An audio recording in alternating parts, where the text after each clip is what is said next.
活动，但是大家在钓鱼时一定要注意安全第一。在礁石上钓鱼要穿救生衣及防滑鞋，要时刻面向大海，防备突发的海浪将人卷入大海。奥克兰西海岸很危险，最好不要去。政府不作为催生大量未成年烟民，总理回应了。新闻爆出，在新西兰中学，尤其是高分校，至少有1/3的学生在使用电子烟。一直以来，各方都在敦促政府出台法规规范这一行业，而如今电子烟祸及未成年人，更是引起了广泛的恐慌。总理Jacinda Ardern昨天回应称，政府将很快公布有关电子烟的规定。设想中，电子烟新规的制定目的是让吸食传统烟草的烟民能够转而使用电子烟，因为根据报道，相比传统烟草，电子烟的危害能够减少95%。但是同时，新规又将使得电子烟不那么触手可及。如此一来，原本不吸烟的人也不会想要吸电子烟。阿登表示，他不希望看到年轻人通过电子烟开始烟民生涯。政府希望将电子烟法规，包括有关广告和口味的规定，纳入现有的烟草框架。卫生部副部长 Jenny Salisa 1年前曾表示，新西兰政府将会立法限制电子烟产品在商店的展销方式，并可能禁止在酒吧、餐馆和工作场所使用电子烟。但是马上就到2020年了，该法案仍未出台。再来关注国际方面的消息。受韩国抵制日货运动影响，日本10月对韩啤酒零出口。根据韩国国际广播电台报道，受韩国国内发起的拒买日货运动影响，10月日本啤酒对韩国出口额为零。日本财务省28日发布的10月贸易统计资料显示，10月日本啤酒对韩出口额为零。2018年同期，日本向韩国出口8亿日元的啤酒。2019年9月降至58.8万日元，同比减少99.9%。日媒表示，日本产品对韩出口持续减少的原因是韩国发起拒买日货运动。日本政府7月开始对韩国实行限制出口措施，8月初以安全保障为由，把韩国从白名单国家中剔除。8月28日0时正式生效。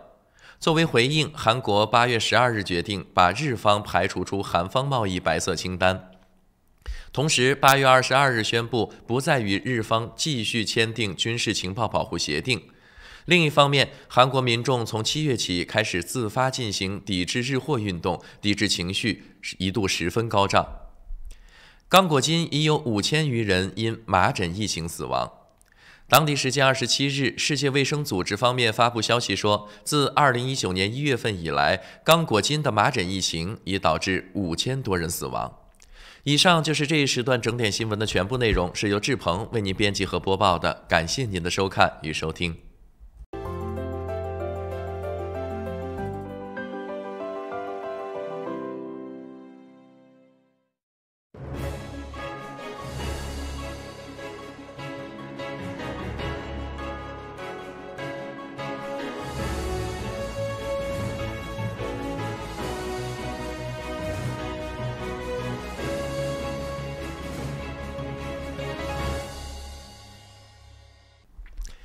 电视机前的观众朋友们以及收音机前的听众朋友们，大家早上好！您现在正在收看和收听的是由潘达 TV 37频道以及 FM 90.6正在为您同步直播的《朝闻天下》，我是志鹏。大家早上好，我是小娇。今天是一个不一样的周五，因为今天是 Black Friday 啊，在这个应该说是感恩节之后的这个星期五呢，其实这是美国的传统，就是大家就会出去购物啊，有点像那个。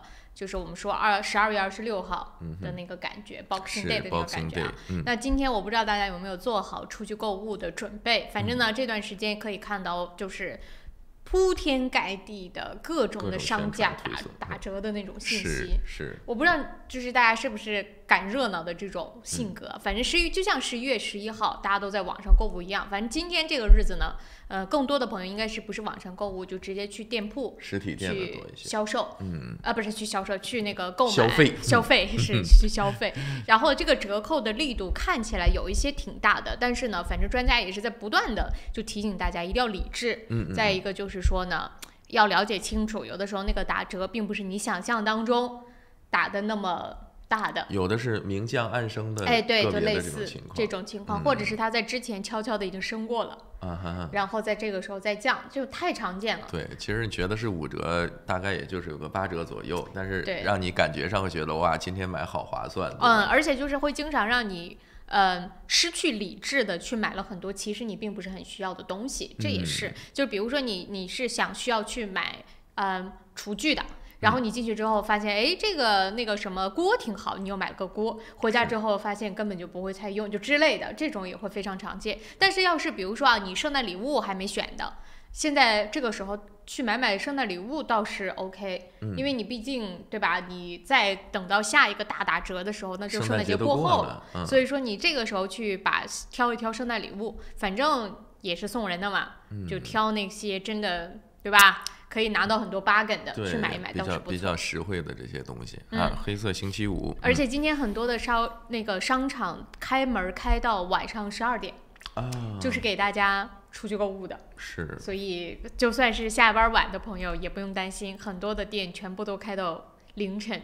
但所以说这个价格到今天凌晨的时候就结束了，明天比如说周六你再去买的话，有很多商家是这么说了，他就用这个噱头嘛，但你这个很难讲，他比如说他没有卖出去的或者怎么样，那他明天你说他就不好说，但是搞促销嘛，是吧？所以我是觉得大家就按照自己的那个习惯去买就好了，但是一定要理智，这个东西很难说到底合不合适。就像前段时间还有一篇算是它不是 Consumer New Zealand 出的，但就类似于这种机构，就是消费者协会，他就说在那个机场免税店买的东西到底便不便宜？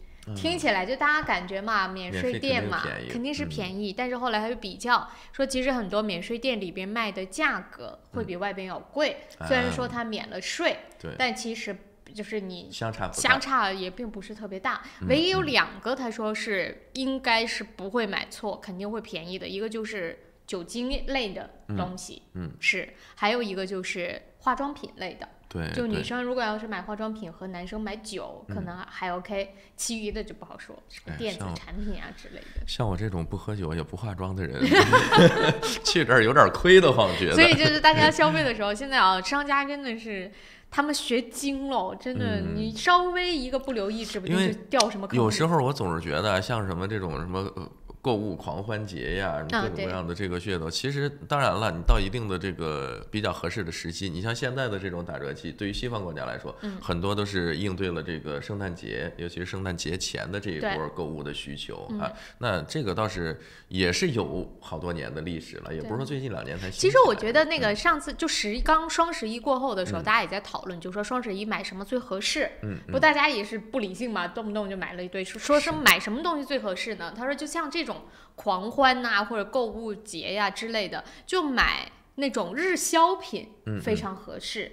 就比如说那个在中国卫生纸，什么就是你说那个女生的一包纸巾，在这边好像相对来说少，在中国因为各种原因，反正大家都必须带纸巾嘛，湿纸巾，还有什么孩子的纸尿裤，就这种东西买是最合算的，你总是要买的，对不对？而且你价格心里是非常熟悉的，所以在那个时候买一堆，这种是比较合算的，其余的就很难讲。对，用什么买什么，其实这个东西有时候真的你提前备也不一定用得上，但是有时候你非得去等这个打折的价格，也不一定便宜多少。我觉得可以去超市搬一搬，比如说饮品。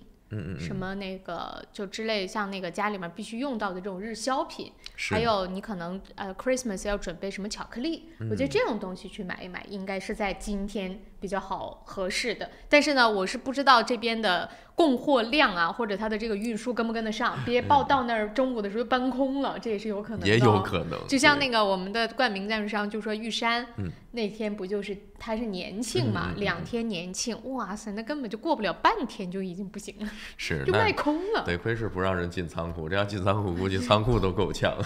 今天那个 Henry 还要来，不知道今天还能给我们剩点什么？那天被搬的差不多了，有啥吃啥吧。有啥吃啥。好了，那我们就还是今天早上呢，除了 Black Friday 之外，还有很多的新闻内容。今天早上要跟大家说，无论在国内还是在国际，最后的这一节的2分钟，我们快速的把新闻早知道跟大家来浏览一下。没错，首先呢，在我们新西兰国内的这个部分啊，关于工党性侵的丑闻，那么涉事的21岁男子呢，目前是被宣布无罪释放。那现在的讨论点呢，既然已经宣判了，那也没办法了。但是就是说，现在的一个讨论点就变成了要不要公布这名男子的姓名。虽然说这个听是这么听完了，一会儿我们在新西兰新闻的时候，我跟大家来说几个细节。匪夷所思啊，真的是。匪夷所思倒回来应该怎么说？思疑匪。不对，不对，顺序不对，思匪所疑啊，思匪所疑啊，真的是思匪所疑。一会儿我们来看看到底怎么回事。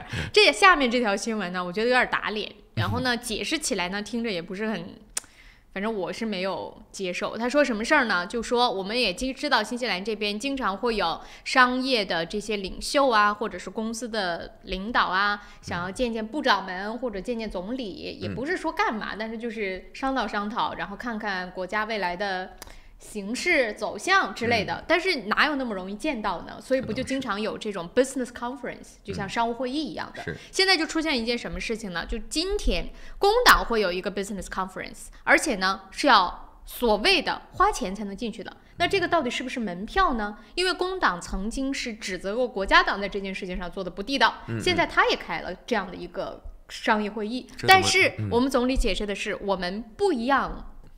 一会儿我们来看看怎么个不一样啊！这是跟巴菲特学的吗？这是，来，那接下来我们也会跟大家去介绍啊，关于这个上一季度的政府部长开支，那么谁的花销最多？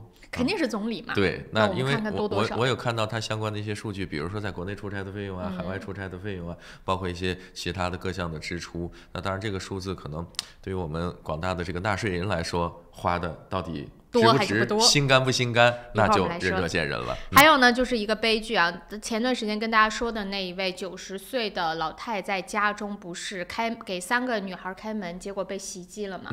昨天看到最新消息是她不幸离世了。那么现在警方呢也是已经展开了这种凶杀案的调查，所以这件事情啊一会儿也会跟大家来聊到。时间关系，7点15分，稍作休息，我们马上回来。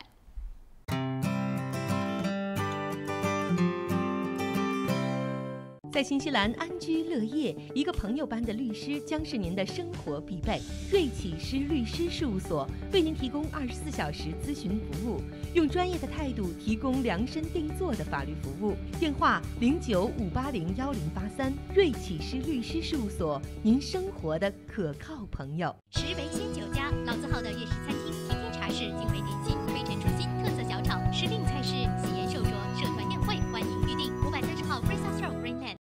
平安旅程，新西兰华人的一站式旅游服务团队，提供特价机票、定制旅游、度假套餐、旅游包车，1周7天，每天12小时，竭诚为您服务。详情咨询，请立即拨打2823939 2823939。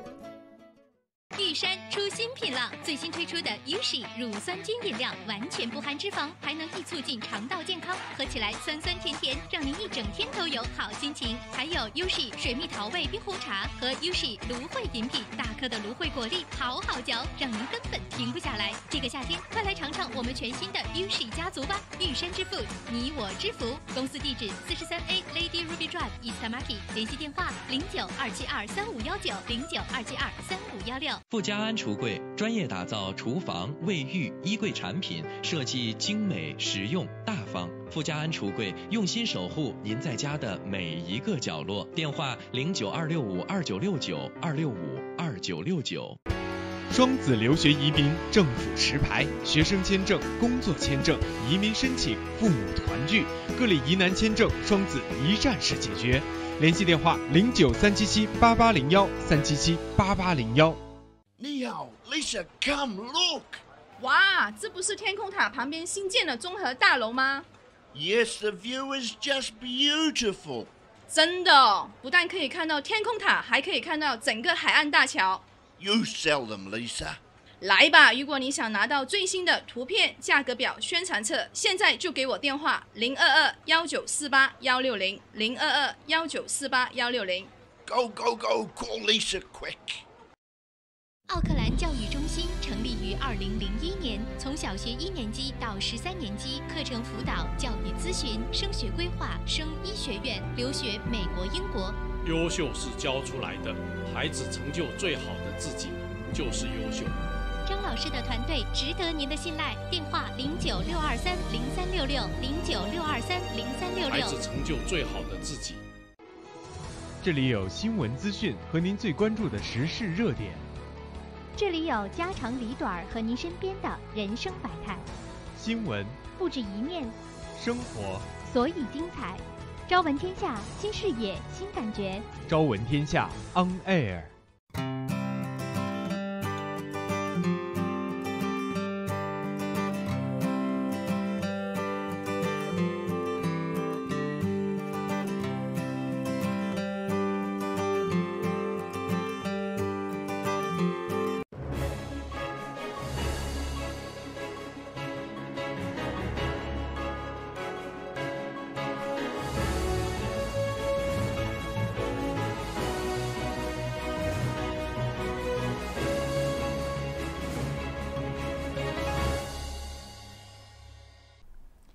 早上的7点18分，我们还是快速的来关注一下奥克兰主要高速公路上目前的路况信息。今天这个路况吧，有点看不懂，也不知道是说这算拥堵还是可以。就是呢，大部分的路段其实没有周一到周四来的那么拥堵，但是在极个别的地方呢又特别堵，所以很难说。来，我们来看啊，首先1号高速从南往市中心的方向，现在拥堵的路段呢主要集中在从 Eastern Market 开始，一路差不多已经快到了 Ellerslie， 但是这中间呢，只有在 Mount Wellington 这附近出现了甚至是黑色大塞车的一小段，主要还是红色交通拥堵。但是过了这一块之后啊，基本上过了 Mount Wellington 快到 Ellerslie 之后就不怎么堵了。现在差不多到Greenland 是黄色车多，再过了 Greenland 就恢复了绿色的行驶畅通。所以你说这算堵吗？就很难说。那么16号高速西区往市中心的方向上呢，也比平常来的稍微好一些，起码没有看到黑色大塞车的情况。在 Royal Road 这附近呢，是一段的红色交通拥堵。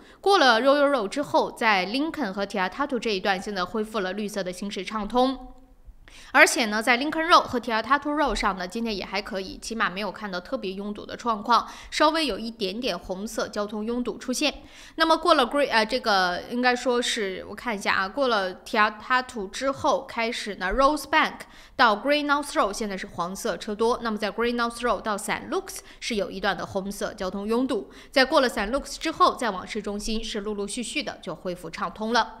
北岸1号高速往市中心，现在从 Albany Express Highway 还是一路堵到了 Eastman Road， 只不过呢，今天稍微黑色大塞车的路段会少一些些，只有在 Constellation Drive 前后稍微有一段，其余路段就没有黑色大塞车了，只是红色交通拥堵。那么过了 Eastman Road 之后，到 Oniva 仍然还是黄色车多，过了 Oniva 之后呢，就差不多恢复畅通了。现在小路上呢 Eastman Road 也还可以，但是 Oniva 还是有一段黑色大塞车的，所以星期五的早晨啊，会比往常来的要稍微好一些，但是也不要掉以轻心。这么看起来，我估计7点半啊，该堵的路口一样还是非常堵的。好了，我们马上回来，正式进入到新闻早餐的内容。首先带给大家的是国际方面的最新消息。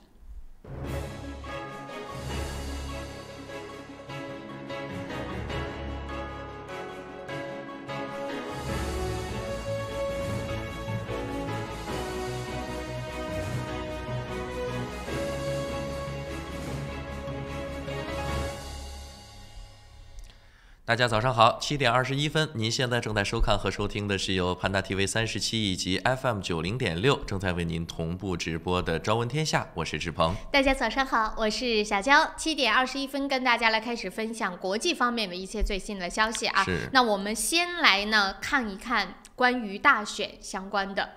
一个是美国的，一个是英国的。是，这是到目前为止啊，大家可能全世界范围来讲最关注的几个大选。英国算是真的马上了，这是还剩14天，你就要投票了。12月12号。这美国还剩还差不多12个月呢，就已经这个事儿，美国人民很积极呀。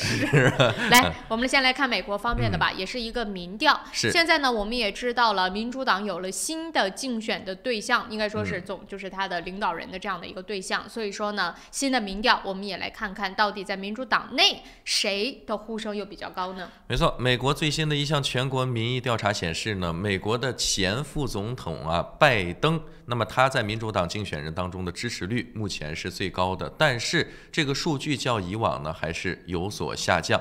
根据国会山报27号的报道，美国有线电视新闻网委托一家民意调查公司进行的一个民调结果显示呢，有28%的受访者支持拜登。那这一个数据呢，在角逐民主党总统候选人提名资格的所有的竞选者当中，目前是最高的。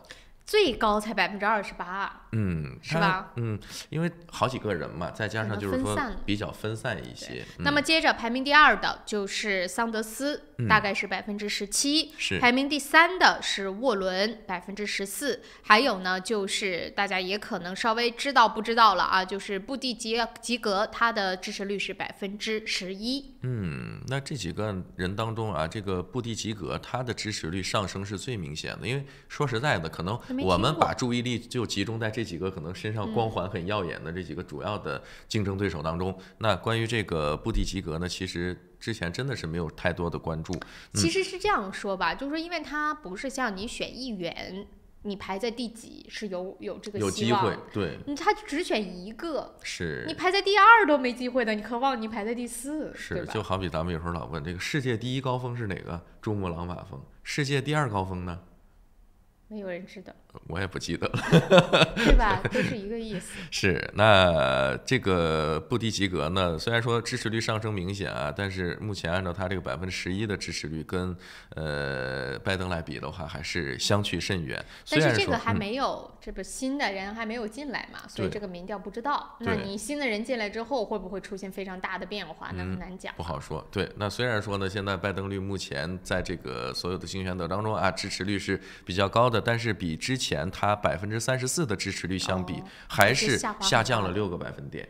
所以这个下滑也是比较厉害。沃伦的支持率也是在降的。是，哎呀，都这个我们就还是说嘛，就只选一个，所以这第2、第3的都就意义不大。这其中有一部分的支持率就被刚才我们提到的这个布蒂吉格给分走了，因为在上一次10月份的调查当中，他的支持率是只有6%，那么这一次呢上升了5个百分点。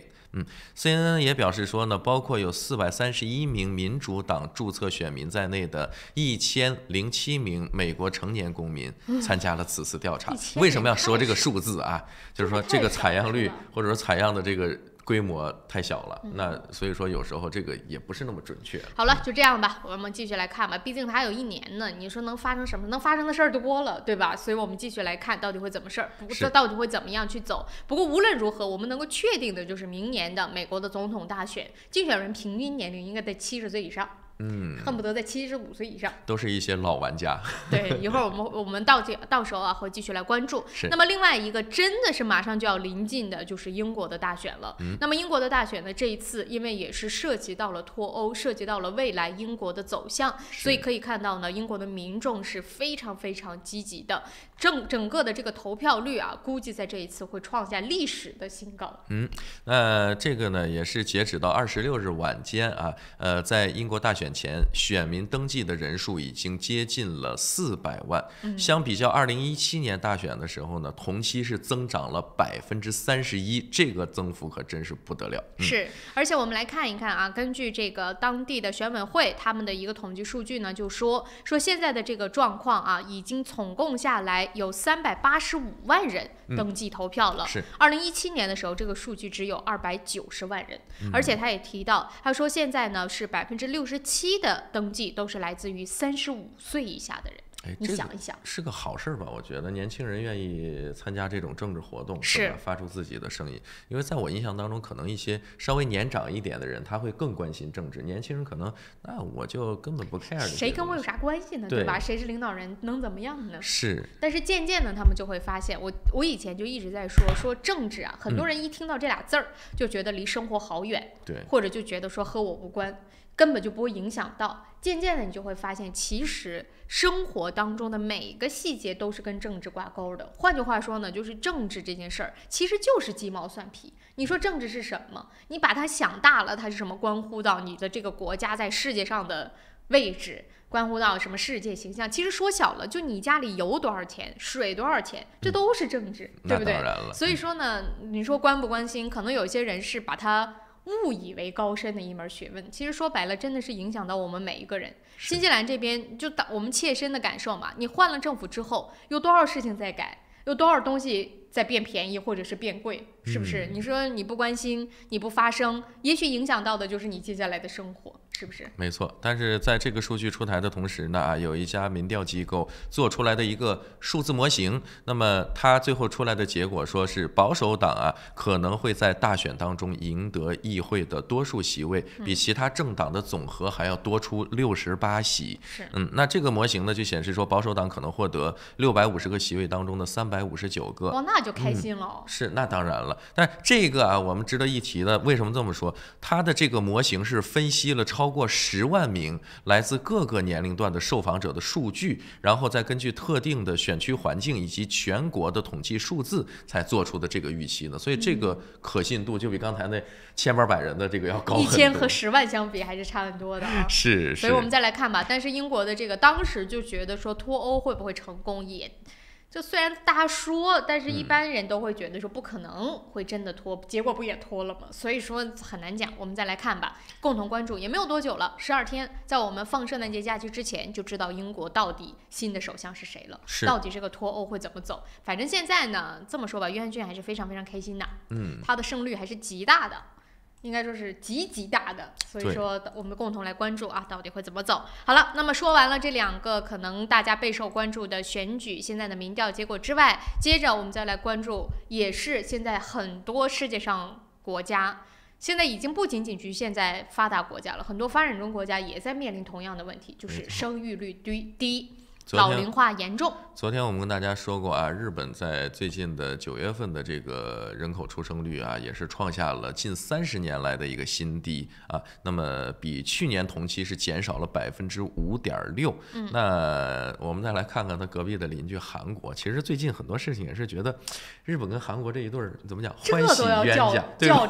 就没必要在这个上头叫板了但是呢，这个也没办法的事情。那我本来以为日本的出生率其实在全世界来讲基本上算是垫底儿，但是没想到2019年全球生育率最低的记录是由韩国改写的really？ 他们是最低的？对，韩国是最低的，有点意外吧？是。因为根据韩国的统计厅11月27号刚刚发布的一个19年9月的人口动向报告显示，2019年第3季度韩国的新生儿为7万多人，那它呢也是创了历年第3季度的最低的水平，跟日本的这个情况比较类似。那但是呢，韩国的这个生育率2018年的时候总生育率为0.98%。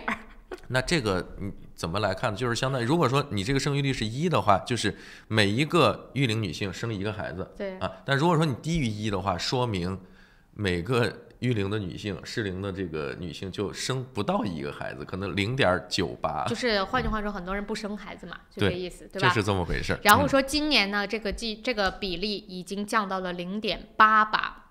这个还是下降的非常明显的。如果大家现在看电视的朋友，你就可以看到，不用懂它数据是什么意思，你看它的曲线，你就明显的能够感觉到它的生育率降得非常急，持续下行而且这个幅度还是比较大的。所以韩国方面其实也面临着就是同样的问题嘛。他说现在呢，很多的这个韩国也是世界上老龄化国家最快的之一。以前我们印象当中可能知道的，像日本、像北欧的一些国家，也包括德国，就说呢这种老龄化是非常严峻的。现在发现呢，就很多其他国家，包括中国，都会面临同样的问题。所以这件事情啊，是值得去稍微关注一下的，这是一个数据。另外一个方面呢，其实也要跟大家来说的，就是说呢，现在很多国家去促进生育，就是为了让大家生孩子而想出来的办法。我觉得政府在这件事情上也是逼的，真的没招啊！要给放假的放假，要发钱的发钱，有的甚至是发到，我觉得这个太凶了，这个钱发的，跟大家来说一说。我们来看看一些国家在促进人口增长方面的一些这个政策啊。新加坡就直接给生1胎、生2胎的家庭分别奖励$6000，然后如果你生到第3胎的话，再奖$8000，就直接给钱哦，就给直接给啊，直接发到手里头。只要你生下来就给。对，那么俄罗斯呢，因为人口出生率也是偏低了，那么它的一些奖励规则呢，就是说每年鼓励妈妈们生下孩子之后，你可以参加抽奖啊，你可以得到一些比较实用的东西啊，电冰箱啊、电视机啊之类的。但这个我就觉得肯定他们国家不严峻，你说谁会为了一个电冰箱而去生个孩子？对吧？但是反过来说的话，生完孩子去抽个奖，那也是蛮开心的嘛。万一抽中了，那不是双喜？对，那这就是一个，我觉得算是一个游戏，但不会是为了这个。但是你就比如说啊，像在新加坡，可能考虑，本来我只想生2胎，哎，要不然再生一个，这是有可能的，对不对？如果这2个不够凶，我们再往下看啊。不是说了韩国嘛？韩国倒是不直接给钱，可能政府也困难，所以韩国采取的是什么办法呢？韩国从2010年的时候就已经开始制定了每月的第3周周3提早下班，让大家回家造娃去。啊，早点睡觉，回家欢乐一下。是早点睡觉，这个反正，但我不知道为什么必须要定每个月第3周还周3，这是有什么说法吗？还是有什么讲究，对吧？因为这个各家各户的情况不一样嘛，那可能是有这么的一个算是激励的措施。我不知道有没有统计，是不是相对来说还是放假的时候造娃的几率会比较高一些，所以它就多一个让你，比如说周5、周6、周日不知道，周5、周6吧。可能是造娃比较高峰的时期，那是不是我再多一个让你可以造娃的日子，那我觉得倒不如多一些比例，灵活一点。你比如说根据各家不同的情况，想哪天不是也不用想哪，就你提前预报一下，对吧？那你预报什么呢？预报我要回家造娃呀。对，不，那我有每个月我可以有半天的这个造娃假，对吧？今天我中午我就要下班，这个你好意思去请吗？那反正已经把这个政策定过了，那不然的话，周3，那你说如果大家很避讳这个问题，一到周3，这每个月的，那你可以就是你不造娃，大家也放嘛，不是说只有造娃的才放。那所以说有的不想造娃的，那就我今天加班以证明我没有。对呀，就是我觉得对，反正这个也是有点意思哈。好，这是韩国，接着再往下说，不是说北欧其实挺严峻的嘛，现在就说这个，比如说像丹麦呢，就是为了促进生育率，会选择给出门旅游的夫妻一些酒店的优惠券，就出去鼓励大家呢出去旅游，因为好像说在旅游中度蜜月的过程当中，造出娃来的几率也相对来说比较大，所以就鼓励大家去玩。有可能吧，反正几率大不大不知道，先玩了再说呗。既然有这个政策，是吧？但是呢，最后经过一些这个统计啊，发现这些政策。绝大多数国家的这个政策效果都不是特别好啊。就像我说的，谁会为了一台电冰箱而真的去生个孩子？因为现在面临的问题呢，一方面就是说这个养孩子消耗的，不管是说从这个财力呀，还从精力上来讲，其实成本都是很高的。再加上有的国家可能在这个女性的权益方面关爱，可能关注度也不是那么高，所以你让这个，尤其是女性会在这个过程当中付出更多的辛苦嘛。那所以说这事儿我就不直接发言了嘛，对不对？身为女性，我也不好自己叫苦嘛。那你的意思我有发言权了，我不是更没有发言权吗？对，我们接着往下啊，就还有一个国家是最凶的，就是说呢，我们所谓的凶，就是说最鼓励生育的，力度是给更大的。说的是哪儿呢？就是匈牙利。是我看到这个新闻当中就说41岁以下首次结婚的匈牙利女性将会获得1000万福林的补贴的这样的一个低息贷款，是1000万福林，大概约合呢是23万人民币左右。对，也差不多就是4万多纽币吧。4万多。这还没完，大家一听贷款嘛，那你要还的，没有就这么结束啊。往下，如果女性结婚后生育了2个孩子，那么国家可以免去这部分贷款的1/3，你可以不还钱了。接着，如果你生到第3个孩子，这23万元人民币的贷款就不用还了啊。但是说实在，凶不凶？那怪不得人家叫匈牙利嘛，是吧？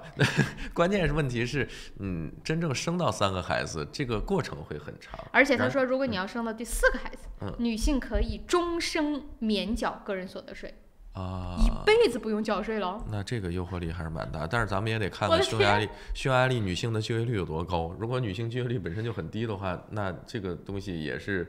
不过我觉得你这23万元人民币的贷款呢，23万呢，他不是说你2300呢，或者是23000呢，23万。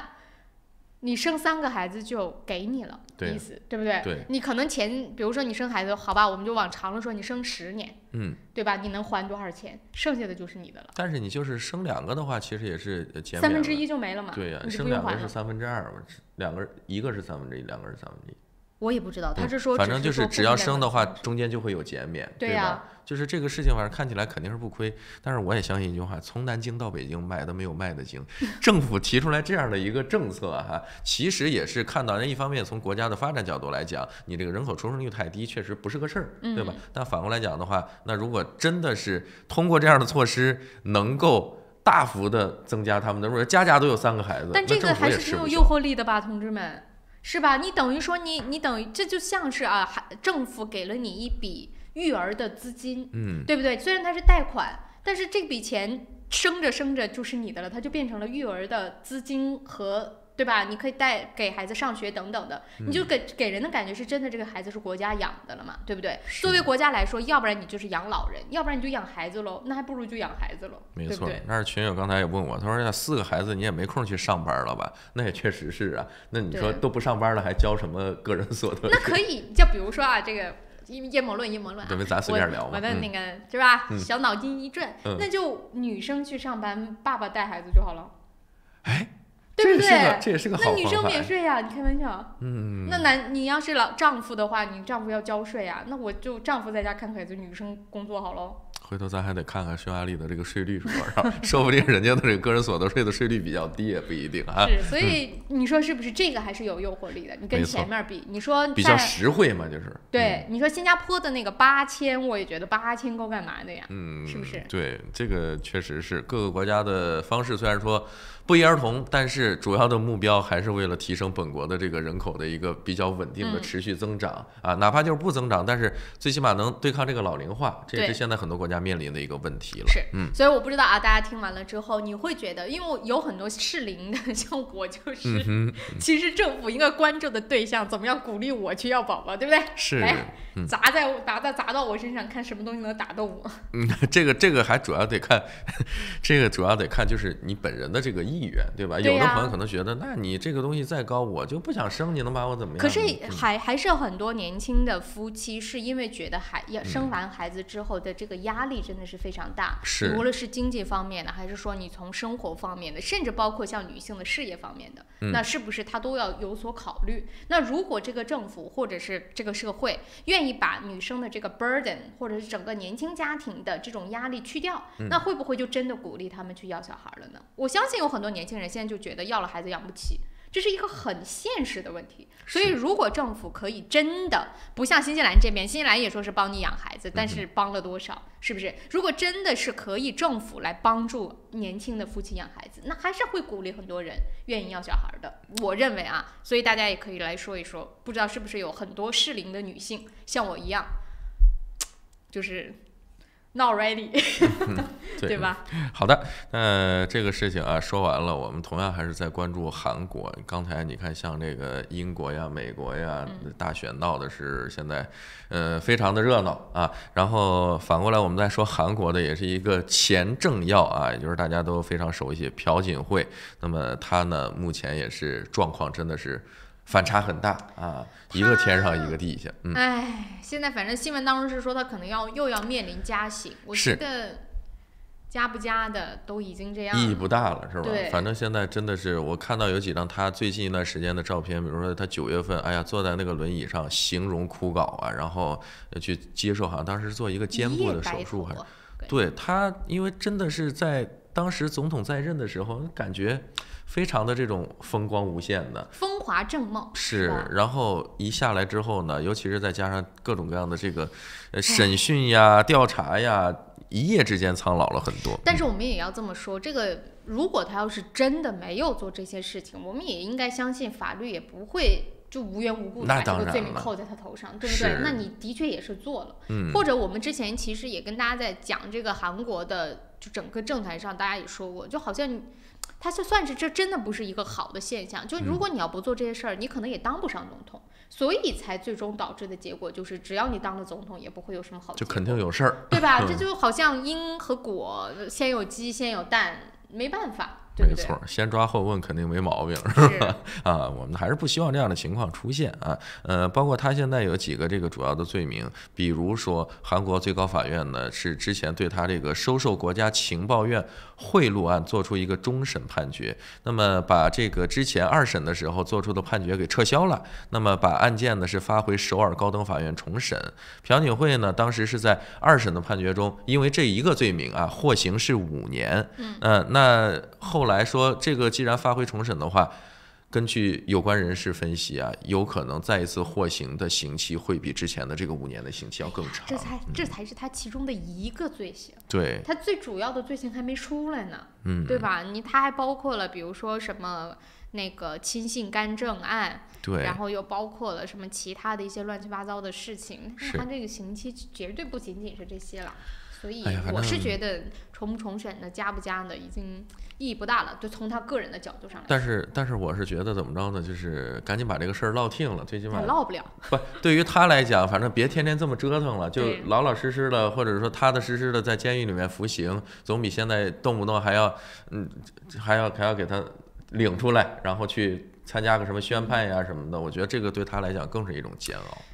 算了，我们来继续关注吧，看看到底什么时候能有一个结果。是，还剩一点点的时间啊，3-2分钟呢，我们跟大家再更新一个。前2天我们跟大家聊到咱们本地的这个公务员啊，有可能要实行这个弹性工作制，对吧？到底有多弹，咱们现在也不太清楚。反正人家愿咋弹咋弹呗，反正跟咱谈不上，我们是没法谈。但是我们是没法谈了。那反过来说呢，你不谈，那你工作的这个时间是不是得稍微刚一点呢，对吧？而且现在其实是在亚洲国家当中，可能也是因为竞争比较的激烈，再加上呢，它现在整个的速度就发展的速度呀，再加上整个的节奏都比较快，所以说呢，其实年轻人的压力是非常大的。有很多新西兰人就开玩笑，就说要把自己的孩子，年轻人啊，送到亚洲去，无论哪个国家，让他干2年。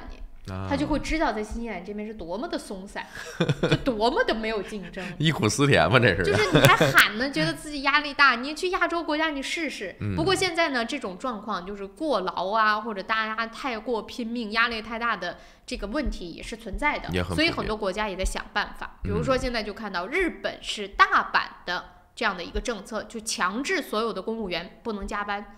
怎么强制呢？你上有政策，下有对策呀。你有很多人，老板不走，你敢走吗？对不对？你说不加班，那怎么能不加呢？所以现在他们的政策就是下午6点半，电脑自动关了。你说这个方法多硬，是吧？但是在这儿也给这些朋友们提个醒啊，注意随时保存自己的电脑文件，要不突然一断电，辛辛苦苦一下午白干了。然后时间关系，我们稍事休息一下，一会儿回来。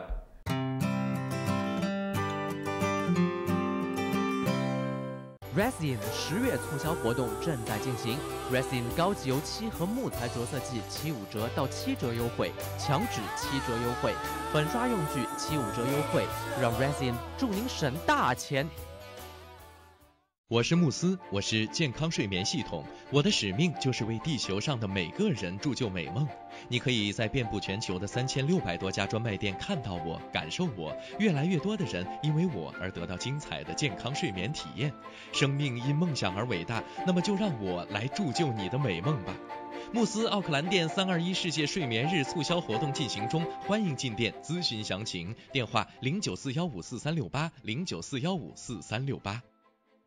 Able Music 专业钢琴及器乐学校，12年老字号，分校遍布 City 皇后街、Epsom、Botany、Henderson、北岸、Mount Albert， 1对1授课、集体课，强大师资，各种乐器比赛考级，免费乐理课，电话4446888。石围鲜酒家，老字号的粤式餐厅，天天茶室，精美点心，飞尘出新，特色小炒，时令菜式，喜宴受酌，社团宴会，欢迎预定。530号 Fraser Road Greenland。申请父母退休移民找百伦，申请投资移民找百伦，申请技术移民找百伦。百伦移民留学26年老字号，申请留学享免中介费找百伦。恭喜百伦移民留学成为奥克兰大学全球最佳代理。要留学找百伦，要移民找百伦。电话0936815588。你好 ，Lisa, come look. 哇，这不是天空塔旁边新建的综合大楼吗？ Yes, the view is just beautiful. 真的，不但可以看到天空塔，还可以看到整个海岸大桥。You sell them, Lisa. 来吧，如果你想拿到最新的图片、价格表、宣传册，现在就给我电话022-1948-160，022-1948-160。Go, go, go, call Lisa quick. 大成电器为顾客提供物超所值的家用电器，专业品质、亲切服务，让顾客买得放心，用得安心，生活更舒心。欢迎莅临我们奥克兰东区展厅，092173888，2173888。GPOS 世博商务20年软件开发经验，拥有数千家客户。GPOS 智能超市管理系统、餐饮系统、移动支付、网络销售。GPOS 世博商务带你进入商业管理的信息时代。电话6388288，6388288。由乌伦华侨会所和潘达 TV 37熊猫电视台共同主办的2020年新春花市同乐日将于1月18号星期六在 ASB Showground 隆重举行，免费入场，大量车位，各式各样的美味食档，200多个干货年货摊位，还有多元文化艺术表演以及儿童游乐场，欢迎大家一起过新年。2020年1月18号星期六 ASB Showgrounds 217号 Greenland West， 我们不见不散。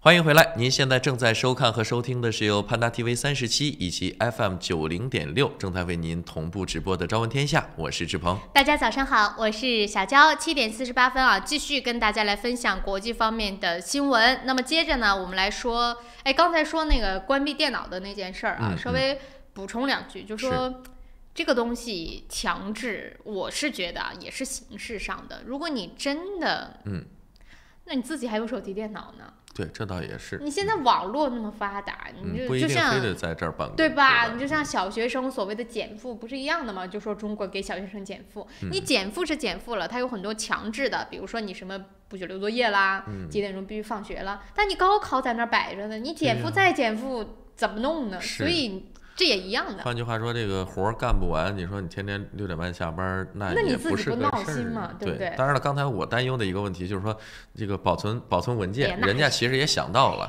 ，6点半关机嘛，不是6点20的时候，蹦出来一个提示框，告诉你10分钟以后该关机了啊，赶紧保存东西，该关电脑关电脑，然后10分钟就关了。其实他所谓的这种减负，追根到底得是你真的没有压力、没有竞争，你才能叫减负。你光用这种形式上的没有什么用，对吧？所以说到底好用不好用，还得是当着谁用谁知道。肯定不好用。来，我们继续往下说啊，就说到压力，现在啊，来自于世界各地的这些农民朋友们，他们的压力是非常大的，尤其是在西方的发达国家。当然，他们身上也背着很多，比如说减排、减碳排放等等这方面的压力。所以国家有这个压力怎么办？国家又没有那么有钱，所以就得把这个压力推到真正制造碳排放的这些人的身上。是。那么对于农民来说，他们现在就是顶着这个压力。现在新西兰也一样，我们也面临这样的一个情况，对吧？新西兰的农民也去闹，主要原因就是他说我不是说我不配合你，我也理解，就说呢，我们的确是碳排放的大户，对，或者说呢，我们也的确是在这件问题上需要去配合你政府，但你不能把你在国际上拿到的那些所有的任务和责任，全一股脑的回来就推我们身上呀。说到底还是钱嘛，对吧？你成本加高了，我们收入也没有提升，那我们干这个事儿甚至都不赚钱了，或者我们都活不了了，那你也不能不管我们呀。又或者说开会的不是我们，你们去国际上开，说你们努力了，争取了，但没办法的这些，我就是要减排，对吧？你回来之后你就说来吧。我已经领回来任务了，你们做吧。是，那你不能这样啊！关键来回机票还是我们纳税人出的，是不是？所以我们就来看，那么对于世界上各地的农民都是采取了什么样的办法来反抗？要表达自己的不满了，要抗议了。形式多种多样，最简单的上街游行。但是在德国的柏林啊，在26号这一天就出现了一个非常壮观的景象，全国各地啊1万名农民，5000台拖拉机，组成了一眼望不到头的车队。我们没有图片可以感受一下啊，这个图片呢，就是在柏林市，然后呢，很多的这个农民自发的把自己的拖拉机都开出来，排成了长队，然后呢，兵分5路啊。26号早上的时候，兵分5路进入市区，对，一度的在这个公路上排出了好几公里的这么一个长队。那最后呢，就是在最后就是在德国国家的这个象征啊，勃兰登堡门这个地方汇合。哎呀，里3层外3层啊，这个航拍的画面可以非常清楚的看到，基本上大街上没有社会车辆了，全是拖拉机。对，不知道的还以为是什么车友会在这儿搞活动。当然，他们就说打着口号嘛，意思就是说在环保政策上，政府呢是过度的监管了，而且他们打出口号，就说没有农民哪里来的粮食？谁要折磨农民，谁就会被票选下去。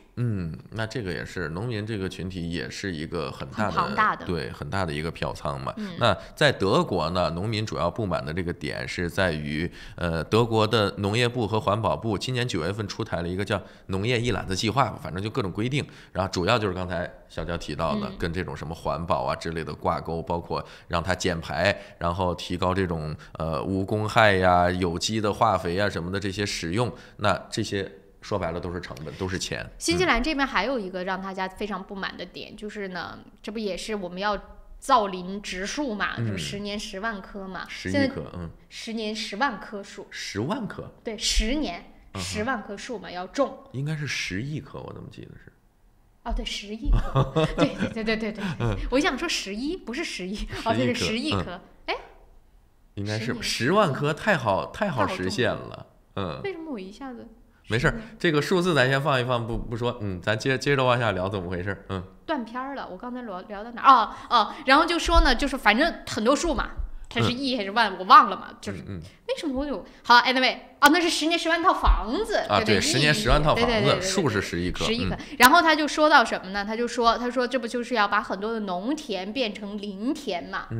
林地，对，变成林地，变成林地去种树，所以这个也是让农民非常非常激动和不满。对呀，你不种粮食了，光摘果子吃，那能喂饱几个人？然后那个什么嘛，这不就是因为这件事儿，沈政府才说人家农民是 rednecks 嘛，说人家是红脖子，对呀，说人家土老帽、乡巴佬，对。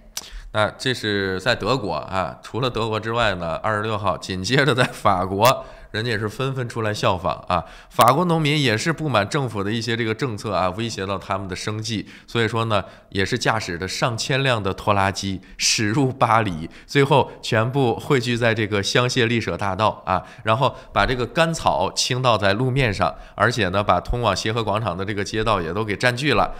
拖拉机上还悬挂着各种各样的这个横幅标语。机还红红绿绿的，挺好看的哦。对，其实还挺有意思，而且他们那种拖拉机感觉还蛮现代化的那种，那肯定是的。然后呢，比如说有的上面就挂着说马克龙，回答我们救农民等等类似这样的一个标语。我觉得这件事情新西兰会做。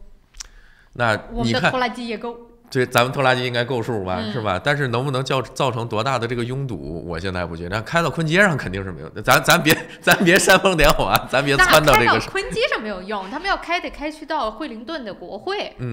我现在主要是在怀疑，就咱们这个奥克兰的道路状况能不能开到敦基？去惠灵顿嘛，不能在奥克兰，奥克兰没有用，那国会在惠灵顿，你来奥克兰开一圈有什么用啊？这倒也是啊。那当然了，你要说德国也好，法国也好，现在农民纷纷把拖拉机开上街头。那这个事儿呢，他们还不是最一开始来实行，再早的时候，10月份的时候，荷兰。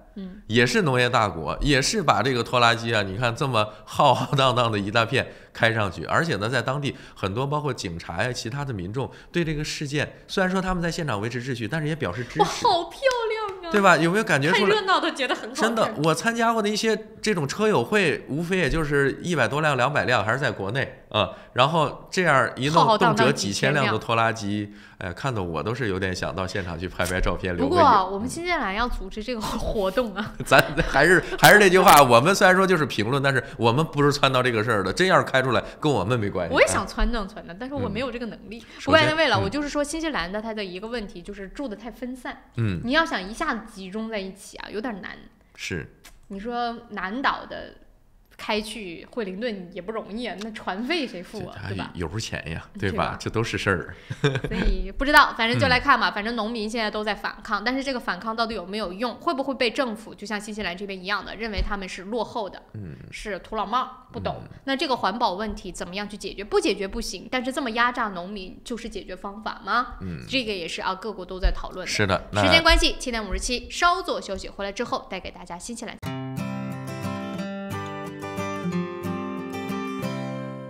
Able Music 专业钢琴及器乐学校，12年老字号，分校遍布 City 皇后街、Epsom、Botany、Henderson、北岸、Mount Albert， 1对1授课、集体课，强大师资，各种乐器比赛考级，免费乐理课，电话4446888。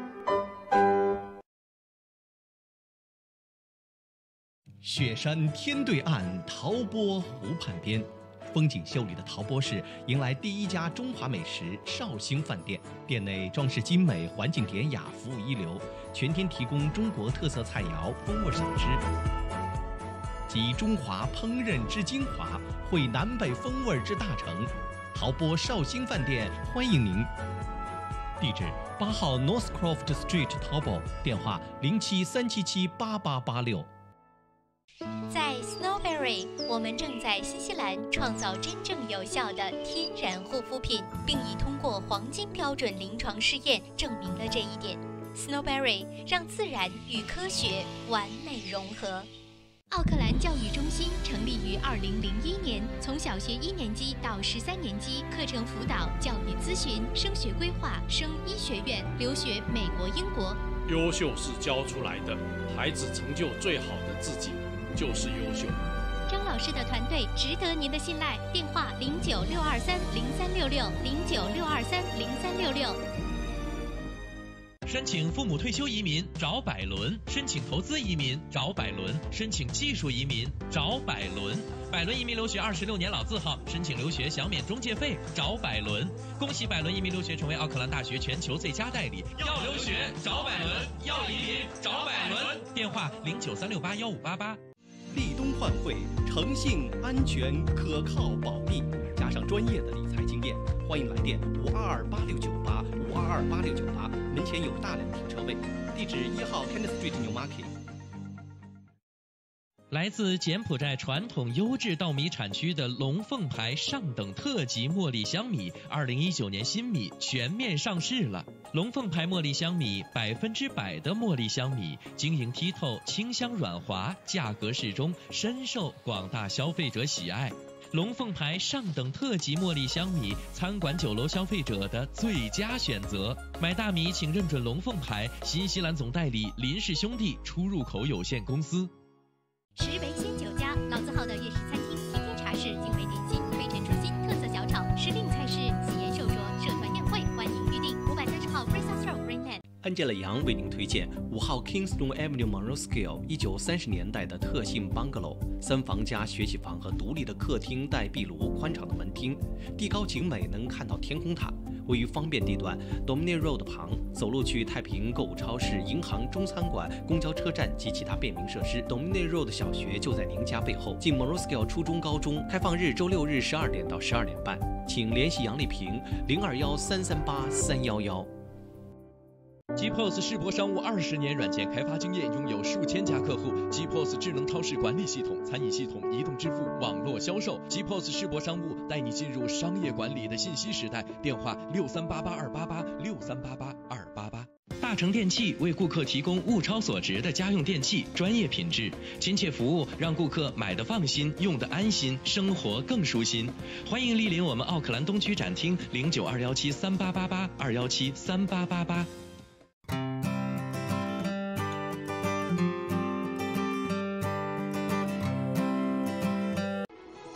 这里有新闻资讯和您最关注的时事热点。这里有家长里短和您身边的人生。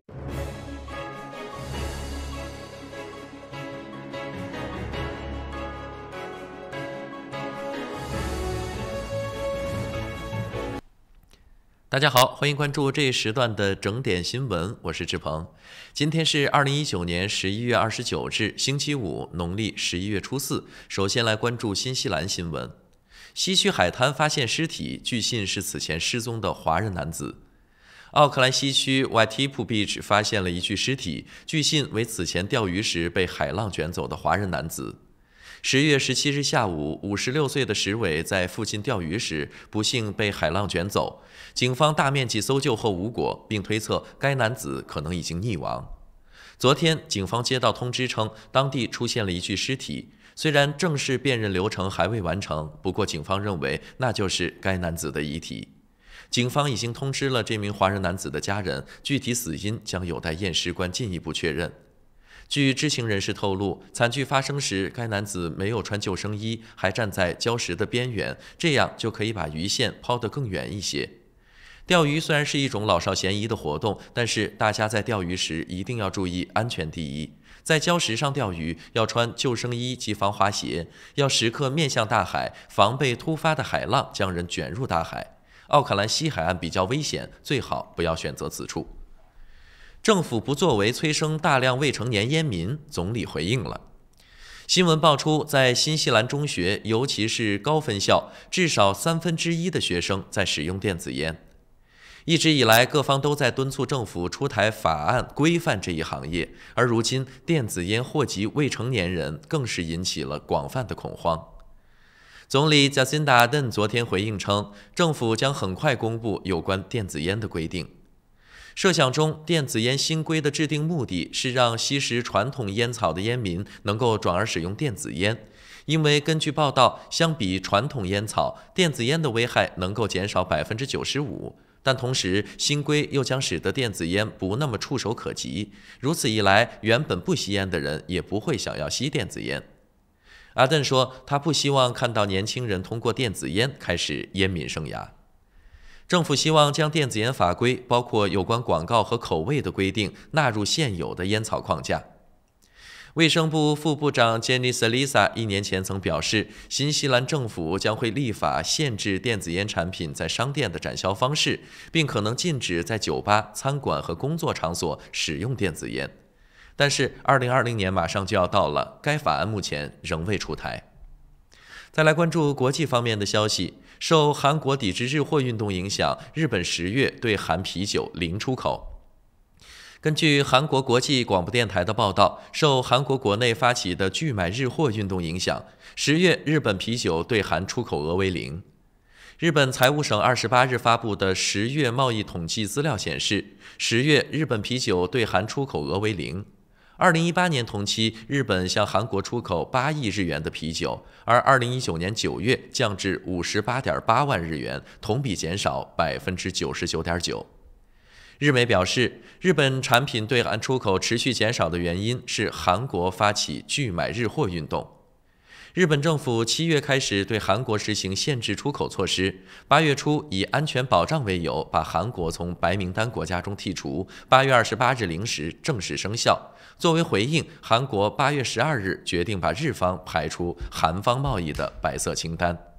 以上就是这一时段整点新闻的全部内容，是由志鹏为您编辑和播报的，感谢您的收听。以上整点新闻由双子移民留学赞助播出。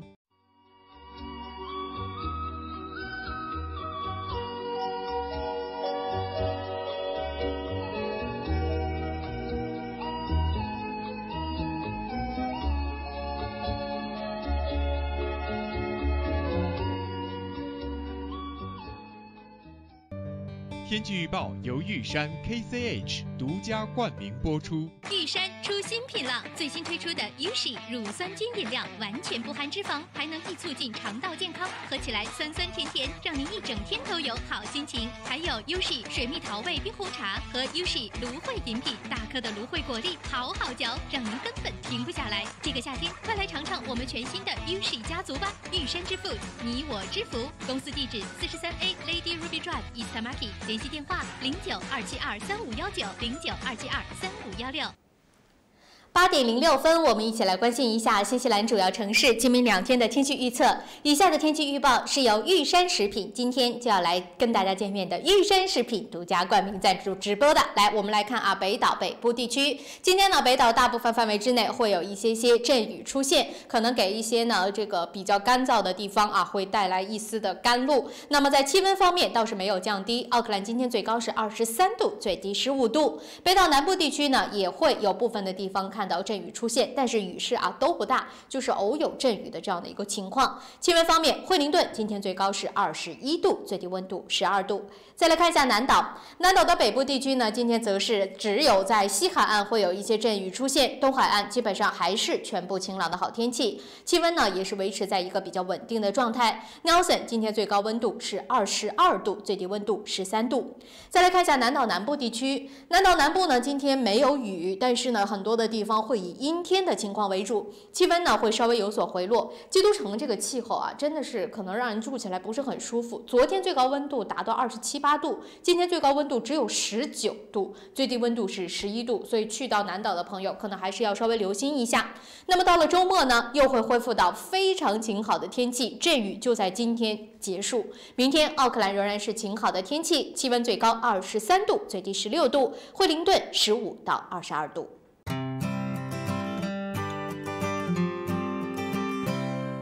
来自柬埔寨传统优质稻米产区的龙凤牌上等特级茉莉香米，2019年新米全面上市了。龙凤牌茉莉香米100%的茉莉香米，晶莹剔透，清香软滑，价格适中，深受广大消费者喜爱。龙凤牌上等特级茉莉香米，餐馆酒楼消费者的最佳选择。买大米请认准龙凤牌，新西兰总代理林氏兄弟出入口有限公司。申请父母退休移民找百伦，申请投资移民找百伦，申请技术移民找百伦。百伦移民留学26年老字号，申请留学享免中介费找百伦。恭喜百伦移民留学成为奥克兰大学全球最佳代理。要留学找百伦，要移民找百伦。电话0936815588。富家安橱柜专业打造厨房、卫浴、衣柜产品，设计精美、实用、大方。富家安橱柜用心守护您在家的每一个角落。电话09265299265299。Able Music 专业钢琴及器乐学校，12年老字号，分校遍布 City 皇后街、Epsom、Botany、Henderson、北岸、Mount Albert， 1对1授课、集体课，强大师资，各种乐器，比赛考级，免费乐理课，电话4446888。GPOS 世博商务20年软件开发经验，拥有数千家客户。GPOS 智能超市管理系统、餐饮系统、移动支付、网络销售。GPOS 世博商务带你进入商业管理的信息时代。电话6388-288，6388-288。我是慕斯，我是健康睡眠系统，我的使命就是为地球上的每个人铸就美梦。你可以在遍布全球的3600多家专卖店看到我，感受我。越来越多的人因为我而得到精彩的健康睡眠体验。生命因梦想而伟大，那么就让我来铸就你的美梦吧。慕斯奥克兰店321世界睡眠日促销活动进行中，欢迎进店咨询详情。电话0941544368，0941544368。雪山天对岸，陶波湖畔边，风景秀丽的陶波市迎来第一家中华美食绍兴饭店，店内装饰精美，环境典雅，服务一流，全天提供中国特色菜肴、风味小吃，集中华烹饪之精华，汇南北风味之大成。陶波绍兴饭店欢迎您。地址8号 Northcroft Street 淘宝，电话0737778886。Resin 特价优惠 ，Resin 高级油漆和木材涂料最高7折，墙纸7折，各种粉刷用具75折，让 Resin 祝您省大钱。这里有新闻资讯和您最关注的时事热点。这里有家长里短和您身边的人生百态。新闻不止一面，生活所以精彩。朝闻天下，新视野，新感觉。朝闻天下 On Air。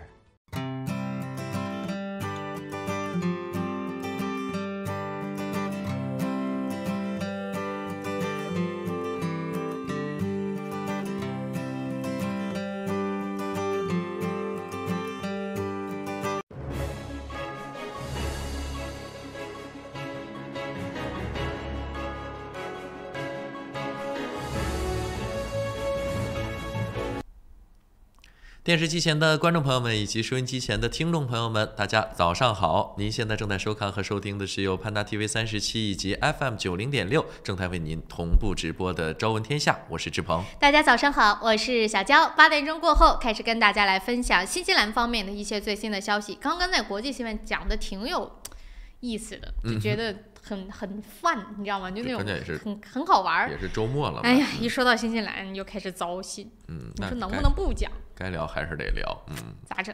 毕竟我们主要是整着这一轱辘吐槽的，对吧？来，我们开始跟大家来说新西兰新闻，还是快速浏览一下，就算您听不全，也能知道个大概。今天到底有哪些新闻是您不想错过的？是关于工党性侵的这个丑闻啊，涉事的21岁男子，现在只能叫涉事男子了啊，因被宣布是无罪释放。那么现在的讨论的一个重点就变成了，是不是要公开他的姓名？其实通常情况下，如果没有被判罪，那姓名我觉得是不是也不应该被公开？是，所以说我们来看一看啊，到底是这件事情怎么样去其中的细节，其实是更有趣的。我们一会儿跟大家来说一说。那么还有一件事情呢，我觉得有点打脸。我自己感觉是打脸的，但是反正政府是没有觉得，我觉得挺打脸的。说的是什么事儿呢？在新西兰这边，或者在西方的民主的这个国家当中啊，就说开一个 business conference 去见一见部长啊，见一见总理，这是比较能够接受和常见的事情，大家都心照不宣，就很正常，对吧？可是呢，在这件事情上，其实以前呢，工党是一直指责国家党，就说他们太过分了，收人家钱。见人家部长，对吧？或者是见一下领导人，然后而且他就说，你只代表所谓的这些有钱人在发声嘛，这不是一直工党在指责国家党的点。但是呢，最近我们就看到什么？昨天的新闻爆出来说，今天工党也要举办一个 business conference， 所以呢，记者马上就问到政府了，就说：“哎，你不是说人家吗？你怎么也开，怎么也收钱？这是什么情况？”然后我们总理就说了：“我们不一样。”我们不一样，这都要唱起来了，是吧？一会儿我们来看看到底什么意思，怎么个不一样？那么这个 business conference 又是怎么样的一个召开的方式？所谓的收钱收多少钱，是不是不一样？是。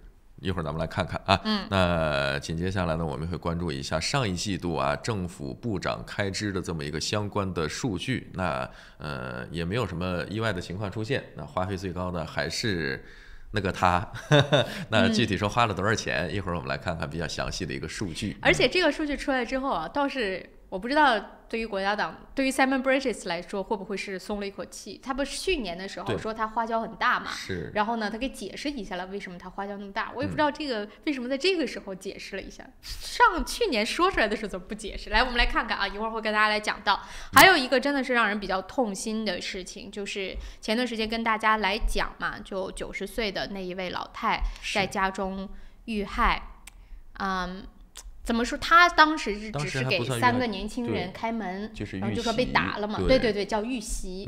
结果呢，昨天看到最新的消息就是不幸的离世了，伤势过重。那么警方呢，现在整个的调查也开始转变方向了，就不仅仅是说入室盗窃、袭击他人这么简单，现在开始朝着凶杀案的方向去调查了。所以这件事情呢，也是给很多的，反正我们住在新西兰的朋友们提醒吧。无论如何，我们还是回来会跟大家具体来聊到这件事儿。那么一条一条跟我们来说具体的新闻内容哦，不要忘了，今天一会儿8点45分回来之后，我们就有好吃的，应该还会有好礼相送呢。等着玉山来解救我们的一周的不开心，好不好？好，我们先跟大家来说这个工党的性侵的事件。这件事情的来龙去脉，我就不在这边跟大家来赘述了啊。我相信很多朋友已经知道了，大家等待的就是到底法庭会怎么宣判。千呼万唤的昨天，我们已经看到了宣判的结果，直接就是不构成犯罪，当庭释放。可以走了。宣判完了，直接就可以走了。那么大家就问了。这件事情不是当时很严重吗？那个所谓的受害人都已经出来说话了，而且涉及到了2男2女，都是年轻人，这是工党的 youth camp， 就是给年轻人的这样的一个夏令营嘛。对，人家而且说的很严重啊，这女生就说上下其手的，对吧？然后那男生也说。就是一会儿波楞波楞这儿，一会儿对，反正是手不闲着，挺欠儿的这个人真的是。然后怎么就完全无罪？这可是还行。后来我们看到的这个地方法庭给出的解释，就是说他会把这件事情解读成年轻人酒后的愚蠢，而非犯罪，所以就把他当庭释放了。而且针对这件事情呢，其实在今年9月份的时候，他就已经承认了其中的2项，在他身上背了4个罪名嘛，两男2女嘛，对不对？然后都是性侵和assault， 就是算攻击这方面的一个罪行。那么我们看到的新闻的内容就是说他承认了对2名男性的 assault 算袭击，但是没有承认的是2名女性的性侵。所以最后呢，他审理过，直接就把那个2个女性的那个性侵的这样的一个指控就给 drop 了，就没有了，只剩下对2名男性的算 assault， 算袭击。但是他袭击也是，他是自己承认呢，是曾经触摸过不该摸的地方，一个男性的生殖器什么之类的。但是最后的罪名，或者是说他被指控的罪名，却不是 sexual assault，说的只是 assault。所以这件事情大家也是觉得蛮奇怪的。是这个骚扰跟性骚扰还是有着本质上的区别的，而且他都承认了，对吧？但是最后他面临的指控竟然是就是只是骚扰而非性骚扰，而且法官也直接说了，说这个就是酒后的愚蠢行为，并不是任何的犯罪行为，所以直接就当庭释放了。是现在大家可能讨论的比较热烈的就是关于这个人的名字啊，是不是要给他公开？但是就像刚才我说的，我说既然都说他无罪了，那你公开的有啥意义呢？那不一定。所以说现在的这个状态呢，就是很多人觉得他应该是他的姓名是应该公开的，你有什么好去为什么要帮他隐瞒呢？但是法庭现在呢就有，或者是他的辩护律师就认为说这个当事人其实是被卷入到了政治事件的无辜的年轻人。他只是喝酒一时冲动做了一些可能不该做的事情，但你说犯罪那是没有的。而且他觉得这件事情之所以闹得那么大，就是因为是政治上面的一些缘故。如果要是平常的年轻人的活动，根本他就不会受到这么多的关注。所以他认为自己的所谓的当事人才是被迫害的才对，所以他就说那他不应该被公布姓名。而且他就提到说因为的这个事情啊，这个男子甚至是丢掉了他在奥克兰大学的一份很好的工作，所以他已经是受到了很大影响了。而且关键问题就是他又被判无罪，为什么他要被姓名公开呢？但是认为应该姓名公开的人就觉得你就比如说啊，我们举例子，你想他去参加的，当然我是阴谋论，不是我阴谋论，是很多的民众也会这么觉得，就说阴谋论的说他是去参加的是工党的 youth camp， 换句话说他是对政治感兴趣的。那么哪一天如果他大学毕业了，他现在已经比20岁了嘛，就说21岁，他就说那他要是从事政治工作，你怎么知道他接下来会在政坛上走到哪一步？是他在 youth camp 当中都算是一个小领导人了，那他出去之后，他真的成为了国家当中的重要的，甚至是说部长。你这个姓名不公布，就等于这件事情完全没有发生过，这对所谓的选民或者对于大众来说就公平吗？所以这就是大家认为说，觉得该公开的人就觉得你不能就这样子替他完全的隐瞒下去。是，所以说名字到底是公布不公布，还是这个事儿最后还是得法院说了算，是吧？大家现在反正就在讨论呗。如果对这个人的姓名，您觉得是应该公布呢，还是说支持不公布呢？也可以发表一下您的这个看法跟理由，是吧？跟我们一起来交流一下。是，其实这件事情的确是，就是双方争吵的很多嘛。有的人就觉得他已经无罪了，那你公布姓名，法庭都说他无罪了，你公布姓名又怎么样呢？那很多人就觉得说，那他都无罪了，你为什么还要公布姓名呢？所以这两个很难讲啊。但是这件事情后来呢，大家也就问到了总理，就说那你对这件事情怎么看？现在他已经被判无罪了。然后总理呢，我听到今天早上得到的最新消息是说，他会单独的和这个男子见面。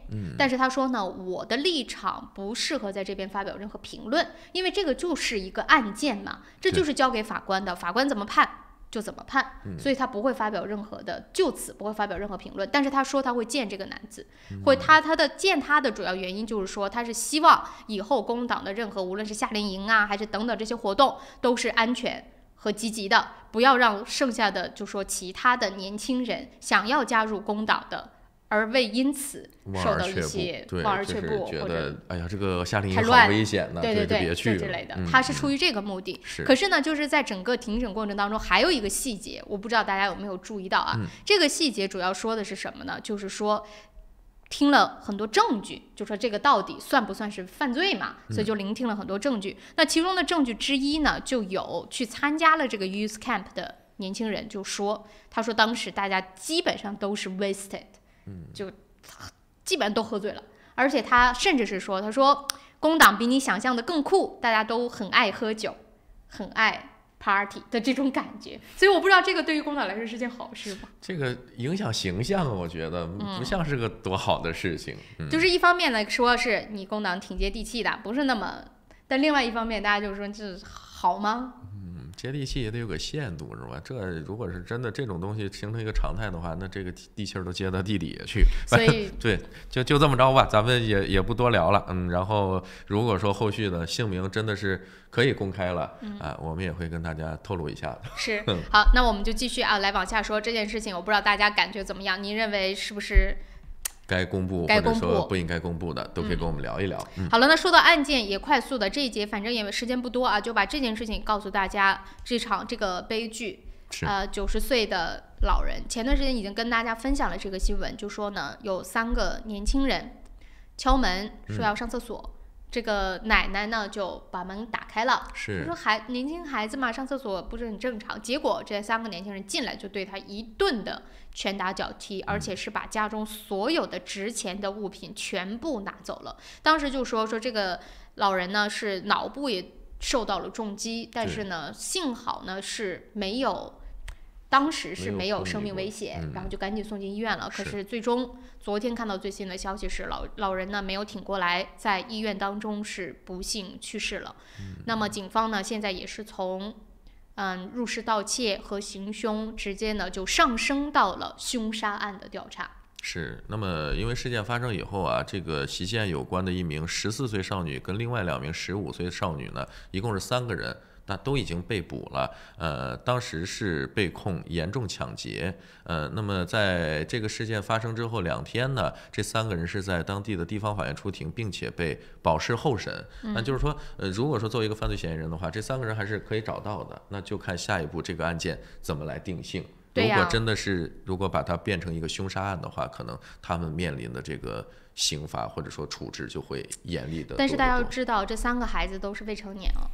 14、15岁，所以前2天我就记得有一个朋友是在咱们群里还是在哪儿，就是聊的时候就说到，说现在这个未成年人他违法的成本也真的是太低了的，咱们而且很可怕呀！你说这些孩子，你盗窃都已经不应该了，你进去把人打死，你说这都是怎么想的呢？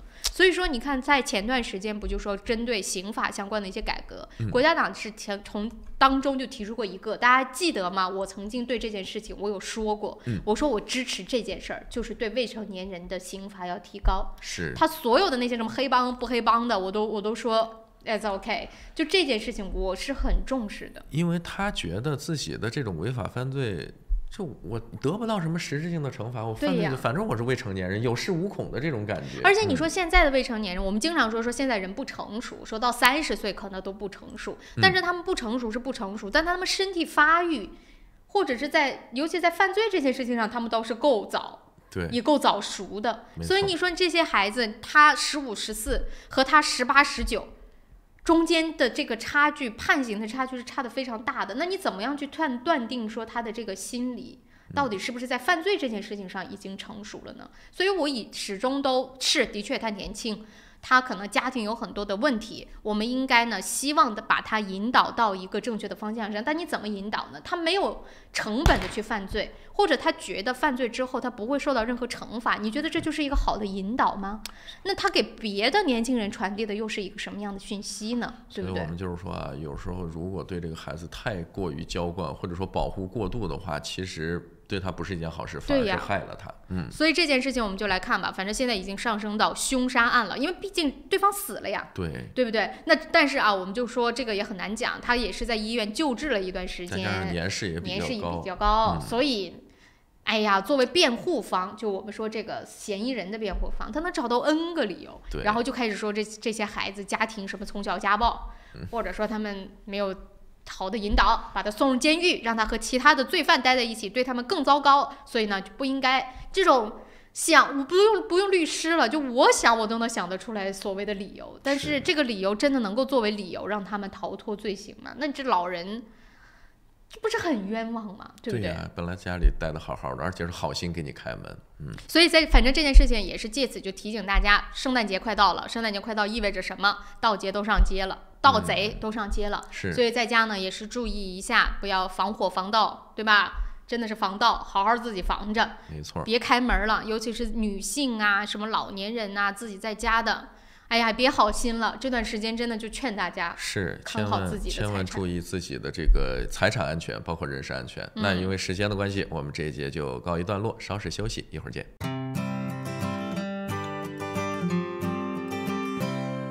在新西兰安居乐业，一个朋友般的律师将是您的生活必备。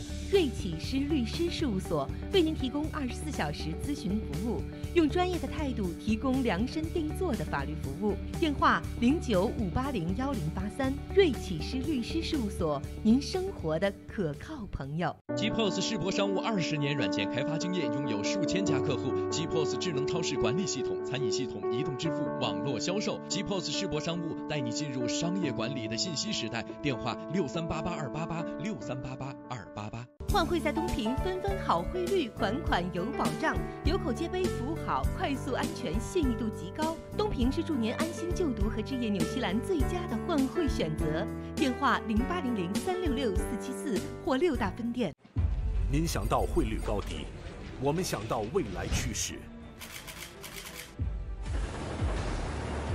您想到全球商机，我们想到支付方案。您想到业务高效运作，我们想到外汇对冲避险。KVB 昆仑国际向您所未想，决胜千里之外，企业外汇及财资管理专家 KVB 昆仑国际。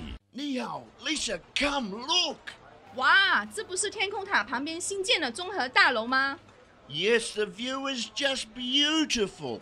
真的，不但可以看到天空塔，还可以看到整个海岸大桥。You sell them, Lisa.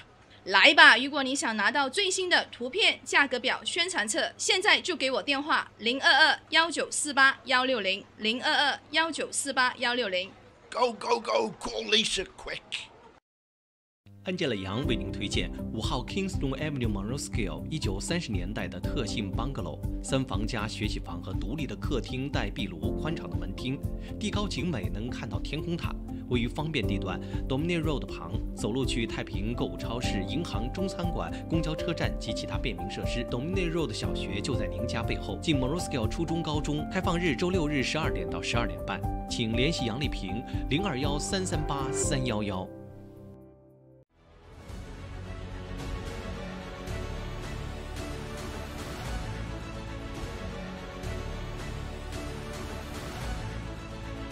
我是杨健，与您一同关注新西兰时政热点。杨议员时间每周一上午9点和晚上7点，熊猫电视台 TV37和 FM90.6同步直播，敬请关注。由乌伦华侨会所和潘达 TV37、熊猫电视台共同主办的2020年新春花市同乐日，将于1月18号星期六在 ASB Showground 隆重举行，免费入场，大量车位，各式各样的美味食档，200多个干货年货摊位，还有多元文化艺术表演以及儿童游乐场，欢迎大家一起过新年。2020年1月18号星期六 ASB Showgrounds 217号 Greenland West， 我们不见不散。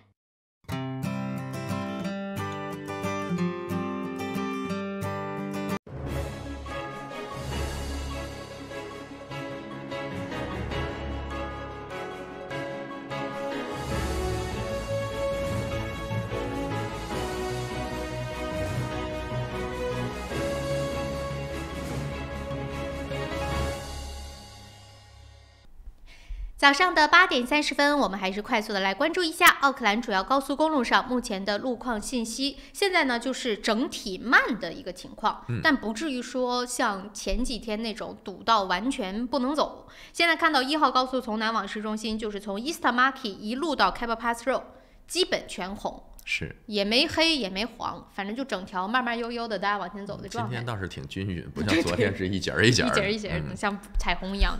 西区16号也差不多，前半段呢在 Royal Road 那附近也是一段红，中间在 Lincoln 和 Teatatu 恢复了畅通。过了 Teatatu 之后，经过 Rosebank、Green North Road、St. Luke's 也是全红，中间在 Green North Road 呢还有一小段吧，非常小的一段是黑色大塞车。那么北岸1号高速往市中心的方向上呢，现在就是 Albany Express Highway，今天没怎么黑啊，一路到 Eastman Road 全红，过了 Eastman Road 稍微有一点黄色车多，然后就恢复绿色行驶畅通了。所以呢，大家就慢慢悠悠的往市区走就好了。然后我发现这几天在 Teatatu 的这个位置，反而路况还是比较一直都很好。对，因为那条路修完了之后吧，那一块真的很宽。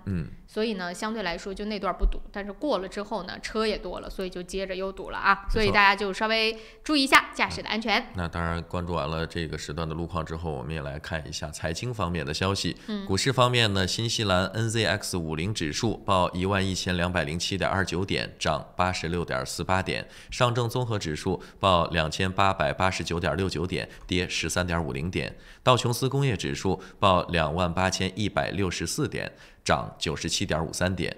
那么在汇率方面呢，今天的参考汇率，纽币对人民币是4.51，纽币对澳币0.94，纽币对港元5.02，纽币对美元0.64，美元对人民币7.04。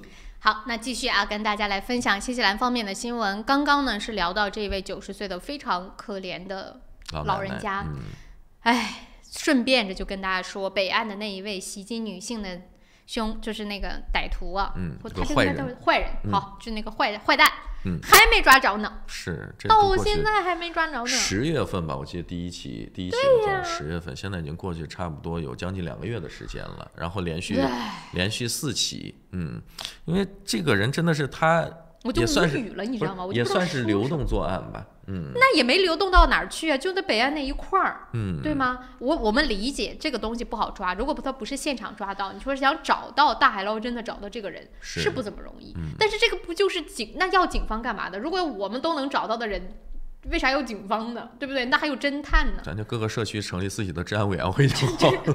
不是，我就觉得不是每个人都有专业，那警察不能上来主持节目，我也不能帮警察抓人，对不对？那这是他的工作啊，就没抓着。然后现在呢，北岸干嘛了呢？开始出现一个叫陪跑团或者叫伴跑团，就是如果你不能让大家都不出门吧，对，那我平常锻炼身体，我在门口跑步，我就因为这事儿我不跑了呀，那怎么办？那我很容易不知道什么时候可能就会被打呀，所以说现在就出来就说陪跑团，你要跑来，大家集体跑，是不是就能安全一点？就为什么要逼的所有人去自己把自己变成黄飞鸿或者是李莫愁？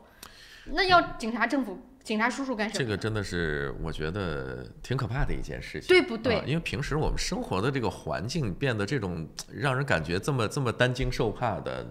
那这个不能是一个常态，而且现在门不敢开，对吧？有人敲门不敢开，出去跑步不敢跑，还想怎么样？还敢干啥？然后车上就是每天下车我必做的一件事情，就看看车上有没有 coin， 有没有钱。有没有什么值钱的东西，全得拿走，要不然会被砸车窗啊。我刚来的时候，我听说都是你车里面最好连个香蕉都不要放。我说为什么？他说连那个口香糖都不能放。万一有的人想吃呢？我说然后呢，他就把你窗户玻璃砸了，然后把香蕉拿走了。是呀，我在其他的国家，包括我去悉尼、去美国，美国那种地方，人家都觉得不理解我为什么要把车上东西都拿走。所以你说为什么新西兰要把自己变成这个样子呢？说完了都是心酸，对不对？这个世界怎么了？就是啥也不能去，门也不敢开，路也不敢跑，参加个夏令营吧，你说又有那种喝完醉了他就到处乱撒嘛的，你说你这，哎呀，不说了，换点别的，换脑子，真的是不敢想。好了，反正就是提醒大家，反正圣诞节来临之前一定要注意好自己的安全啊。好了，接着跟大家来说这件事情，就是工党的 Business Conference 就在今天。这也是被媒体爆出来的，说想参加这个 conference， 如果你是 business 的，就是这种商务的 leader 啊，无论你是公司的老板呐、品牌的这个对吧，创始人呐、什么之类的，总之你要想参加这个 business conference， 你就要付一个人1500。啊，这是按人头算的。人头算啊，如果一个公司我去俩人，1500，那如果去俩人，那就得交3000。对，就这个意思，按头算啊。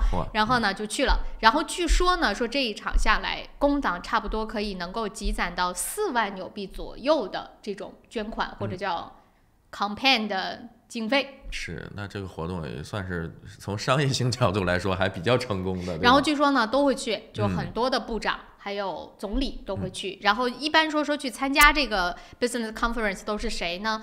一般都是那种可能相对来说啊，很难以个人的身份约到总理，或者是约到部长的这些人，就可以集体的来加入到这样的一个business conference 当中来，然后包括总理，包括了一些部长就会在这个 conference 上讲话，讲完话肯定有那个对吧 social 的时间嘛，所以大家就可以来聊一聊，而且它这个时间还挺长的，从上午的10点钟一直到下午的3点呢，还是几点钟？就是对，下午3点，上午10点到下午3点，时间还挺长，所以就是都可以进去了。对，所以说这个事件跟之前咱们刚才不是提到说有一个比较打脸的这么一个争议，那这个是之前因为工党反对过国家党类似这样的一个处理的方法，是吗？是因为之前呢，曾经啊是在2014年的左右的时候，反正一直这么说吧，我们先跟大家说，在这种民主啊或者说西方的国家当中，政治捐款或者是用这种方式来收集一些资金去进行大选的campaign，是非常常见的，就大家都见怪不怪了，习以为常。只不过就是你过不过分，对不对？这个那就见仁见智了。所以那个时候曾经啊，工党是一度就是指责国家党成天就是用他们的话说，就是成天开这种 conference， 然后集齐了一堆的那个公司的老板们，就给你们捐款也好，给你们这个那个也好，搞创收呗。所以你们有钱，就这意思。他就曾经指责过说，在2014年的时候，那个时候呢，工党他们啊就把这个国家党的这种形式叫做 Cabinet Club， 就叫内阁俱乐部，就说呢，每一个你想加入到这儿的会员都得交1万块钱，然后这交了1万块钱呢，在1年当中，你就可以看到很多的这种 function 啊，什么 conference 啊，然后你作为会员，你就可以来参加，你就能跟很多的部长，甚至当时的总理来见面来交流。然后那个时候就被工党骂惨了嘛。然后这个现在这不是工党也被爆出来说也要进行一个 conference 嘛，所以记者就问了，他说：“当时你不是说人家怎么吗？那你这是什么情况呢？”然后总理不就立刻说了，说我们不一样。我们跟他不一样的，哪儿不一样呢？他的原话就是说我们这儿来参加的，除了说这种 business 的 leader 之外，还有那些非盈利组织，就是 NGOs 这些组织，他们来就不需要花钱。但是这个占的比例会有多少呢？也不是很高。媒体爆出来是这样的，说大概有50个企业，当然每个企业带多少人呢就不知道了。所以你要2个人就说3000嘛，3个人就4500嘛，就这意思。他说50个当中大概有40个是属于 business 的，另外10个组织算是这种非盈利，只有2成是免费入场，那么其他的这80%的人都是需要交钱的。对，然后总理呢，他原话说的是，他说这个很正常啊，他说 it's an 他怎么说的？我看原话讲的是说，原话说的意思就是说，他说能付的付，不能付的不付。这很正常啊，所以我们不一样啊，就换汤不换药嘛，区别也不是很大。那大家自己心里有杆尺啊，一样还是不一样？这也是个50步笑100步的例子嘛。那歌怎么唱来着？什么歌？今天我听那会儿你在咱们介绍的、我们不一样。我再加一句，有啥不一样？对，我倒是给他们提个建议啊，真的是，既然你从本质上说呢，你可以说是不一样的。他的意思，他指责国家党，就是区别在，他说国家党是你不花钱你不能来，对吧？你买的是门票。但是呢，工党说我不是，我是你有能力你可以给我钱，也不叫可以了，就是你有能力你就交钱，你没有能力你看我没有啊。可是他说国家党的那个是你不花钱你不能见到我呀，他说这是本质区别呀。真的，我连续听了2遍，我个人觉得区别，我觉得还是有区别。好吧，就是多大那再说。我倒是给他们提个建议啊，你除了收这个人头的这个费用之外，你干脆你再提供这个专门的摄影师啊，然后这个照相、录短视频小祝福啊，甚至说提供后期的什么修图服务，这些也都可以，反正对吧？不一样嘛，对吧？这更不一样了。所以他就提到说这一次的就在今天嘛，就要开了。然后这个整个的这个 conference 呢是不对任何媒体开放的。你不会知道他们在这里边说了什么的，所以就更应该提供专门的摄影师服务了嘛，对吧？拍一些照片。不过说到这儿，不知道大家有没有看最近那个美国的那条新闻，就是所谓中国间谍的那个张玉静，我不知道大家听没听过那条新闻，也不就在昨天嘛，宣判了，说他最终呢是说以闯入白宫，不是白宫，闯入那个特朗普的庄园，是海湖庄园是吧？是叫海湖庄园，然后就说呢，说他撒谎为由。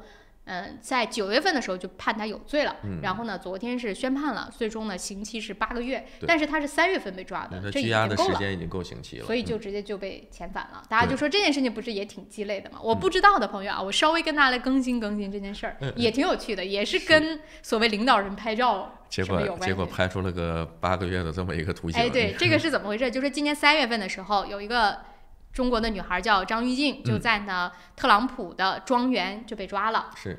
抓了之后呢，就搜查嘛，因为他为什么被抓呢？他说他是来，一开始是说来什么用他的参观也不是干嘛的，然后后来又说其实不是，我是晚上要来参加一个活动，但是这个活动并不存在，所以当时的这个就是保安就把他给抓起来了。抓起来之后呢，就把他交给情报部门了，就是这女孩有问题，她是要来参加一个没有的活动，然后他还满嘴瞎说，一会儿说来干这个，一会儿来干那个，他肯定有问题。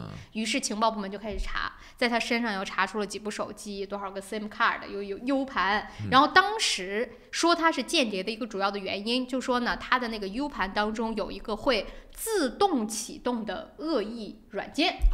就以此为由，就说怀疑他是中国间谍。就这件事情出来之后，哇，那媒体集体高潮啊！我跟你说，那真的是就不行了呀。那当然了，然后呢，标题基本上都说美国抓到了中国间谍，就是这种，然后大家就集体欢腾，等等等等。没过多久，然后呢，美国的那边的情报部门就说了，这可能是个误报，他那个没有恶性软件，就是个 U 盘，然后大家就开始就不吱声了。然后这件事情拖到9月份就判了，说他是那个什么私闯民宅啦，然后说他欺骗什么警察啦、安保人员啦什么，就是以此他就成立了嘛。成立之后是最终呢是判了8个月，就像我刚才说的，又放走了嘛。所以大家就在问，那为什么他要去呢？如果他真的没有猫腻儿，他去干嘛呢？后来就调查就发现呢，这个女孩其实呢也可以算得上说是所谓的受害者吧，有点冤枉。说什么呢？就是不是奥巴马，那个说错了，特朗普。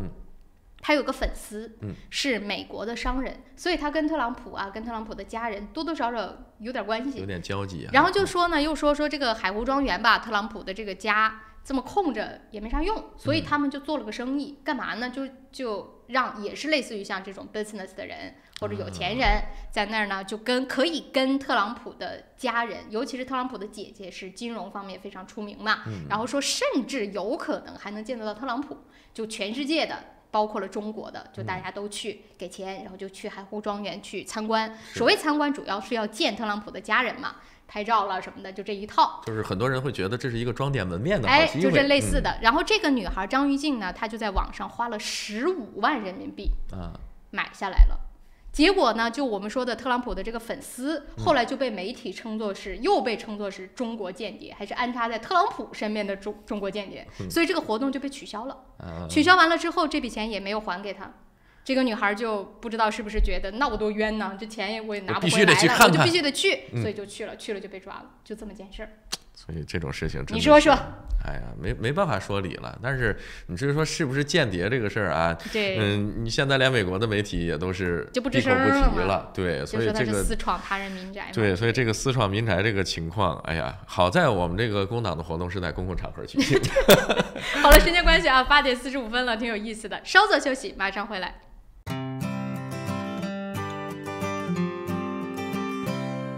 你好 ，Lisa, come look. 哇，这不是天空塔旁边新建的综合大楼吗 ？Yes, the view is just beautiful. 真的，不但可以看到天空塔，还可以看到整个海岸大桥。You sell them, Lisa.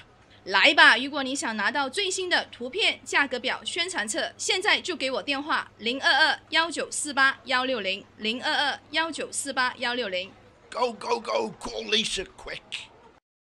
玉山出新品了，最新推出的 Ushi 乳酸菌饮料，完全不含脂肪，还能益促进肠道健康，喝起来酸酸甜甜，让您一整天都有好心情。还有 Ushi 水蜜桃味冰红茶和 Ushi 芦荟饮品，大颗的芦荟果粒，好好嚼，让您根本停不下来。这个夏天，快来尝尝我们全新的 Ushi 家族吧！玉山之 Food， 你我之福。公司地址43A Lady Ruby Drive East Market， 联系电话09-272-3519，09-272-3516。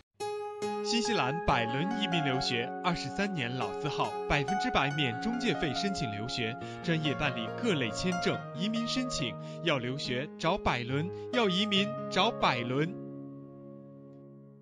Resin 10月促销活动正在进行 ，Resin 高级油漆和木材着色剂75折到7折优惠，墙纸7折优惠，粉刷用具75折优惠，让 Resin 助您省大钱。石围鲜酒家，老字号的粤式餐厅，天天茶室，精美点心，推陈出新，特色小炒，时令菜式，喜宴寿桌，社团宴会，欢迎预订。530号 Fraser Road Greenland。我是慕斯，我是健康睡眠系统，我的使命就是为地球上的每个人铸就美梦。你可以在遍布全球的3600多家专卖店看到我，感受我。越来越多的人因为我而得到精彩的健康睡眠体验。生命因梦想而伟大，那么就让我来铸就你的美梦吧。慕斯奥克兰店321世界睡眠日促销活动进行中，欢迎进店咨询详情，电话0941543368，0941543368。双子留学移民政府持牌，学生签证、工作签证、移民申请、父母团聚，各类疑难签证，双子一站式解决。联系电话09377881，3778801。平安旅程，新西兰华人的一站式旅游服务团队，提供特价机票、定制旅游、度假套餐、旅游包车，1周7天，每天12小时，竭诚为您服务。详情咨询，请立即拨打2823939，2823939。奥克兰教育中心成立于2001年，从小学1年级到13年级，课程辅导、教育咨询、升学规划、升医学院、留学美国、英国。优秀是教出来的，孩子成就最好的自己就是优秀。张老师的团队值得您的信赖，电话0962303366，0962303366。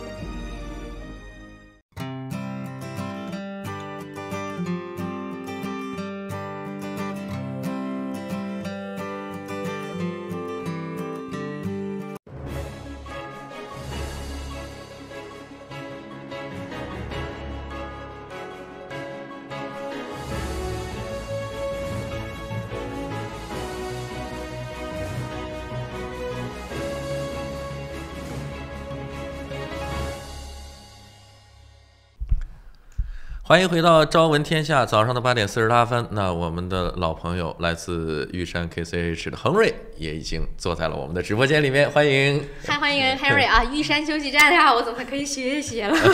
是，非常开心。先让 Henry 跟大家打招呼好了。大家早上好。这个经历了上个周末啊，休息过来了吗？慢慢缓过来，是不是也没想到那么火爆啊？没想到，对啊，首先还是趁这个机会啦，感谢说很多朋友的支持这样子啊，然后从一大早就在门口排队，所以惊讶到我们，所以说我们还没到的时候呢，发现停车场位全没了，所以我们很不好意思，因为我们是跟隔壁还有另外一个公司那个share这个停车场共用这个停车场，所以说也跟人家打招呼，都造成人家的不便啊什么的。不过还好，大家好邻居都还蛮通融的。他去的时候，那个邻居还特意跟他说：“你停我这儿吧，没事儿。”对，旁边一个这个洋人大叔啊，他说：“你可以停在这儿。”我说：“我去旁边买东西。”然后我跟人说的，我说我最多30分钟我就走。结果30分钟我都没往前挪动几个地方，因为就已经到那儿了。正好在门口的时候跟亨瑞还有碰面，亨瑞也说，他说可能排队时间会很久啊。我当时我想，久那能有多久呢？对吧？30分钟没想到那个状态。对，然后结果站到那儿之后呢，但是你又看到，首先得说那天真的是折扣力度非常大，而且我看到很多的我们的这个顾客也是。真的是一开始啊，就拿一个这种购物的筐，可能也就大半筐，我就是一个活生生的例子。然后一开始我就选了几样东西，是活力。对，然后在那儿排队，因为这个队伍很多人，好几个大纸箱啊，就是堆满，然后一点一点往前挪，这种你也走不动，所以看看，哎，那就再逛一逛，随时在有补货的话，结果越补越多，真的是这样。是这样，就是说时间过得也很快啦。那感谢大家长期的支持，刚好这样子1年，然后做个回馈。当然是说见到了很多熟面孔，然后大家都很开心啦，大家聊得很开心。然后有一些不熟的面孔，就是说借这个机会，也希望是说大家能够互相体谅一下啦。有些照顾不周啦什么的，终究我们还是一个展厅，不是说真的非常正式规模的，不是超市，那是个展厅。然后呢，本来是想说 Henry 刚才开玩笑，就说想要回馈一下这个老客户，结果发现交了很多新朋友。对，交这新朋友也很有意思。有很多人他们说在排队的时候实在是等得太久，然后互相聊了起来，然后就真的留了一些联络的方式。是我前面有2个，应该是台湾的2个，应该阿姨吧，我不知道他们之前认不认识，但是反正在整个排队的过程当中，聊得非常热闹。然后有个阿姨说：“你在这边帮我看一下，我去看看这边有没有补到什么新货。”然后就看，哎，你看这个，我抢到2罐的，又用抢的，然后你1罐我1罐，2个再分。然后就很有意思，这个我们还有那个听众观众就一直在跟我说，哎呀，我们周4、周5去不了，能不能周6去？我说没有货了，您去也是没有。对，因为我尝试了一次，我们本来是说整点要去把它补货，把货架补齐，然后尝试了第1次以后，然后就很难再去补货了，因为其实他已经把它塞满了，根本没有进去的通道，场地终究还是有限。而且我估计你把你那个货呀拿出来还没上架呢，就已经没了。是这样一个，是因为到门口的时候，大家围在门口，所以说这件我觉得还不安全。所以说还是宁可不要去做这个动作了。是，所以我觉得啊，这么说吧，就我们去买玉山的一个经验呢，平常也不贵。就是平常它那个价格已经是够亲民了。当然了，这个折扣那个力度，那吸引人也是吸引人的。但是很多我觉得没有当时在抢购的朋友，现在去看看那个价格也是很 OK 的。我认为。对，另外一个说的就是还是咱们的这个产品的品质啊，因为有很多的这个咱们都是很多老顾客嘛，然后他会跟别人 share 自己的一些经验，他说哎这个好吃啊，你回去要尝一下。我安利了很多人去买那个鳗鱼，我觉得鳗鱼很方便，尤其是对于像我们导播这种自己一个人在家。哇，那鳗鱼真的又营养又好吃。对，所以我们大哥也提到是说这3天，到明天，然后就是回馈一些，就是说没有说真的是你又要来买到货的这个，但是力度不会有像这种到半价这么离谱啦。但是说也是作为让你有一些东西真的是抢不到，真的是买不到，因为这没有办法啦，真的是。所以一会儿下班还得再去一次。说有时间有过去的时候，大家聊一聊，大家聊一聊。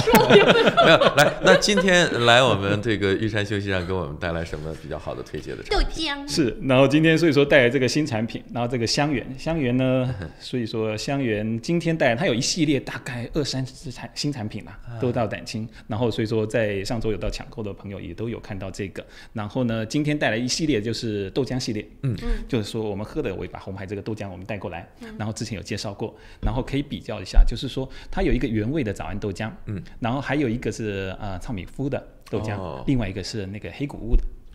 哇，这个豆浆是对于我们现在还在喝红牌的，我们这只有我们3个有，目前有，对，这个也挺好喝了。我们这个为什么有那么特别呢？跟其他的冲的豆浆，在介绍豆浆之前呢，我们先稍微大概提一下这个香园。香园他们呢，其实他在1990年开始就是投入这个研发啊、制造啊这些谷物这些，他的坚持呢，也是说他希望是以在地的食材去做这些豆浆产品出来，这样子，然后去做怎么样去让它的最原始的那一些，比如说它的维他命啊，或者是说其他的维生素能够保持在里面，矿物质都能够保持在里面，可以摄取到它这个。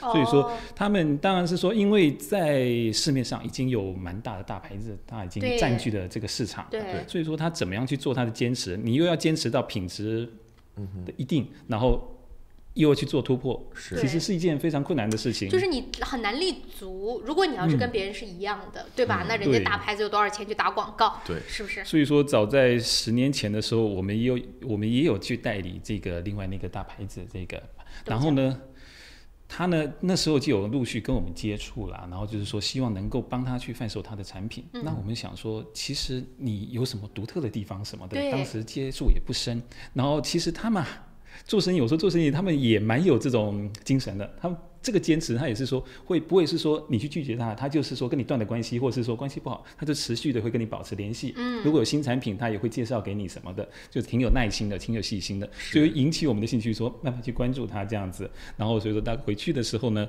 这2次呢他都愿意是说去跟他见个面什么的，然后说挺好的，慢慢介绍他们公司是怎么样发展，然后他们产品细水长流的这种，对吧？真的对，体现这种做事情的认真。然后特别一句就是说能够打动我的，就是说他们说的是说，品牌呢是品质的保证，但是品质呢又是品牌的后盾。我觉得这个说的特别好，是在理。对，所以说我这个看了以后，我觉得对，好像蛮有意思的。这个就是现在的这种竞争如此激烈的社会当中，有人还在把持着这件事儿，其实很难呢，对吧？所以说他们坚持说，他们坚持的品质一定能够把他们品牌给带上来，这样子。所以说以后人家认到他们牌子的时候，当然品质就能够得到保证了。我们要的不是那种就是一下子火到全球，我们要的就是这种细水长流，看谁能够真正的笑到最后，对吧？我们要靠品质，要靠这一些。不过因为时间的关系啊，现在已经快到8点57分了，还没说到具体的这个到底哪儿好喝。所谓坚持的品质，坚持的又是什么品质？我相信大家还是非常感兴趣的，对吧？那咱们过一会儿回来之后呢，我们也请亨瑞给我们做一个详细的介绍啊。因为豆浆这种东西在平时生活当中其实需求量还是挺大的，但是怎么才能说明我们的这个产品好？里面肯定有一些细节的东西值得大家去了解一下。是，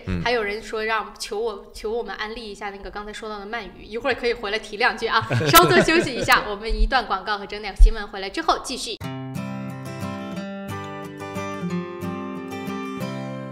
换汇在东平，纷纷好汇率，款款有保障，有口皆碑，服务好，快速安全，信誉度极高。东平是祝您安心就读和置业纽西兰最佳的换汇选择。电话0800366474或6大分店。我是慕斯，我是健康睡眠系统，我的使命就是为地球上的每个人铸就美梦。你可以在遍布全球的3600多家专卖店看到我，感受我。越来越多的人因为我而得到精彩的健康睡眠体验。生命因梦想而伟大，那么就让我来铸就你的美梦吧。慕斯奥克兰店321世界睡眠日促销活动进行中，欢迎进店咨询详情。电话0941544368 0941544368。您想到汇率高低，我们想到未来趋势。您想到全球商机，我们想到支付方案。您想到业务高效运作，我们想到外汇对冲避险。KVB 昆仑国际向您所未想，决胜千里之外。企业外汇及财资管理专家 KVB 昆仑国际。新华移民留学专注专业个性化，敬业高效18年。新华移民留学电话3798181，移民留学就找新华。奥克兰教育中心成立于2001年，从小学1年级到13年级，课程辅导、教育咨询、升学规划、升医学院、留学美国、英国。优秀是教出来的，孩子成就最好的自己就是优秀。张老师的团队值得您的信赖，电话0962303366 0962303366。Resin 特价优惠 ，Resin 高级油漆和木材涂料最高7折，墙纸7折，各种粉刷用具75折，让 Resin 祝您省大钱。石围鲜酒家，老字号的粤式餐厅，天天茶室，精美点心，推陈出新，特色小炒，时令菜式，喜宴寿桌，社团宴会，欢迎预订。530号 Fraser Road Greenland。雪山天对岸，陶波湖畔边，风景秀丽的陶波市迎来第一家中华美食绍兴饭店。店内装饰精美，环境典雅，服务一流，全天提供中国特色菜肴、风味小吃，集中华烹饪之精华，汇南北风味之大成。陶波绍兴饭店欢迎您。地址8号 Northcroft Street 淘宝，电话0737788886。由乌伦华侨会所和 Panda TV 37、熊猫电视台共同主办的2020年新春花市同乐日将于1月18号星期六在 ASB Showground 隆重举行，免费入场，大量车位，各式各样的美味食档，200多个干货年货摊位，还有多元文化艺术表演以及儿童游乐场，欢迎大家一起过新年。2020年1月18号星期六 ASB Showgrounds 217号 Greenland West， 我们不见不散。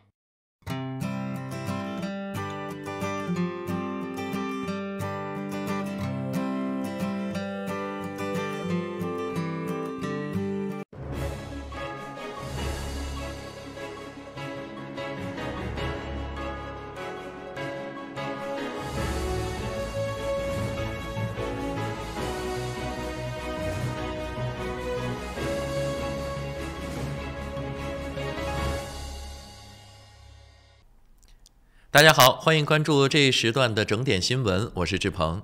今天是2019年11月29日，星期五，农历11月初4。首先来关注新西兰新闻。西区海滩发现尸体，据信是此前失踪的华人男子。奥克兰西区 White Beach 发现了一具尸体，据信为此前在钓鱼时被海浪卷走的华人男子。10月17日下午，56岁的史威在附近钓鱼时不幸被海浪卷走。警方经过大面积搜救之后无果，并推测该男子可能已经溺亡。昨天，警方接到通知称，当地出现了一具尸体，虽然正式辨认流程还未完成，不过警方认为那就是该男子的遗体。警方已经通知了这名男子的家人，具体死因将有待验尸官的进一步确认。据知情人士透露，惨剧发生时，该男子没有穿救生衣，在礁石的边缘，这样就可以把鱼线抛得更远一些。钓鱼虽然是一种老少咸宜的活动，但是大家在钓鱼时一定要注意安全第一。在礁石上钓鱼要穿救生衣及防滑鞋，要时刻面向大海，防备突发的海浪将人卷入大海。奥克兰西海岸比较危险，最好不要选择此处。政府不作为催生大量未成年烟民，总理回应了。新闻爆出，在新西兰中学，尤其是高分学校，至少有1/3的学生在使用电子烟。一直以来，各方都在敦促政府出台法规规范这一行业，而如今电子烟祸及未成年人，更是引起了广泛的恐慌。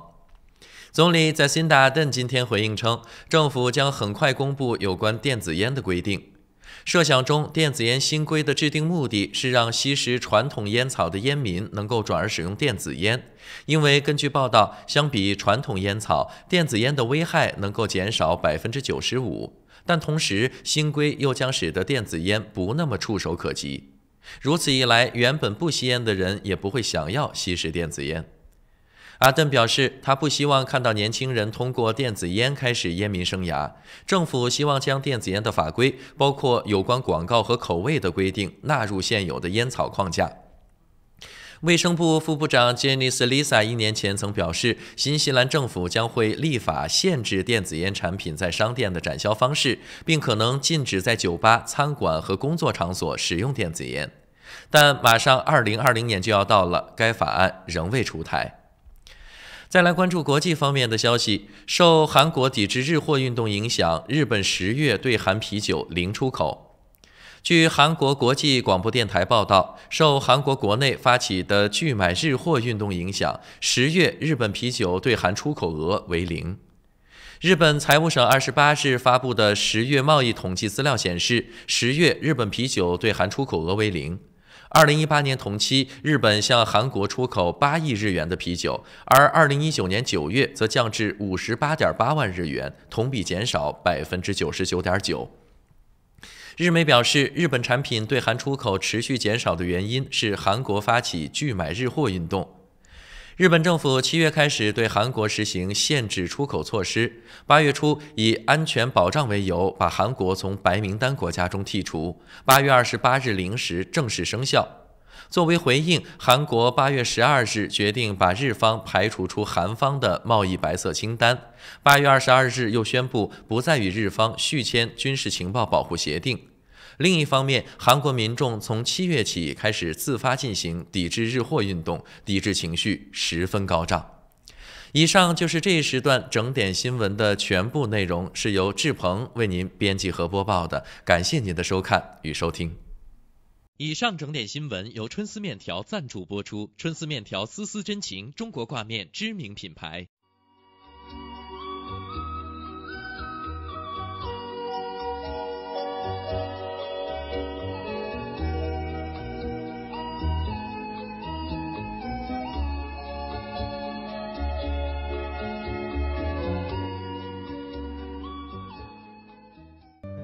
天气预报由玉山 KCH 独家冠名播出。玉山出新品了，最新推出的 Ushi 乳酸菌饮料，完全不含脂肪，还能益促进肠道健康，喝起来酸酸甜甜，让您一整天都有好心情。还有 Ushi 水蜜桃味冰红茶和 Ushi 芦荟饮品，大颗的芦荟果粒好好嚼，让您根本停不下来。这个夏天，快来尝尝我们全新的 Ushi 家族吧！玉山之 Food， 你我之福。公司地址43A Lady Ruby Drive Istamaki， 联系电话0927235519，0927235516。早上的9点06分，我们一起来关心一下新西兰主要城市今明2天的天气预测。以下的天气预报是由玉山食品独家冠名赞助播出的。我们先来看一下新西兰北岛的北部地区。今天呢，天气预报是说北岛大部分范围之内都会有阵雨的天气，但是呢，这个偶有阵雨这个偶是非常之偶然，所以说呢，可能很少人看得到。气温方面倒是没有多大的变化，奥克兰今天最高是23度，最低15度。那么北岛南部地区呢，今天也基本上都是晴有云，偶有阵雨的状况。那么在气温方面呢，温差有点大你看有的地方 Napier 最高可以达到25度，但是呢，像惠灵顿最高温度呢是只有在20、21度左右。那么再来看南岛。南岛的北部地区呢，今天则是在西海岸会有阵雨出现，东海岸基本上全部都是晴好的天气，气温呢也没有多大的变化。Nelson 最高是22度，最低温度13度。我们再来看一下南岛的南部地区，南岛南部尤其像基督城，真的它的每一天的温度变化非常大。昨天基督城的最高温度可以达到27、8度，今天最高温度不到20度了，只有19度，早晚温度是11度，所以这种季节还是蛮容易生病的，去到南岛还是要稍微注意一下。我们再来看一下明天周末期间，新西兰全境基本上都会是晴好的天气，大家可以出去放松一下。从下周开始，将会有一股新的降雨来影响到新西兰全境，所以大家还是要做好准备的。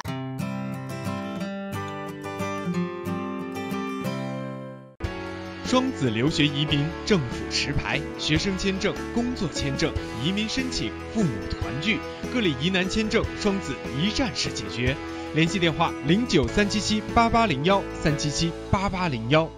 申请父母退休移民找百伦，申请投资移民找百伦，申请技术移民找百伦。百伦移民留学26年老字号，申请留学享免中介费找百伦。恭喜百伦移民留学成为奥克兰大学全球最佳代理。要留学找百伦，要移民找百伦。电话0936815588。在新西兰安居乐业，一个朋友般的律师将是您的生活必备。瑞启诗律师事务所为您提供24小时咨询服务，用专业的态度提供量身定做的法律服务。电话0958011083。瑞启诗律师事务所，您生活的可靠朋友。Resin 10月促销活动正在进行 ，Resin 高级油漆和木材着色剂75折到7折优惠，墙纸7折优惠，粉刷用具75折优惠，让 Resin 助您省大钱。换汇在东平，纷纷好汇率，款款有保障，有口皆碑服务好，快速安全，信誉度极高。东平是祝您安心就读和置业纽西兰最佳的换汇选择。电话0800366474或6大分店。GPOS 世博商务20年软件开发经验，拥有数千家客户。GPOS 智能超市管理系统、餐饮系统、移动支付、网络销售。GPOS 世博商务带你进入商业管理的信息时代。电话6388-288，6388-288。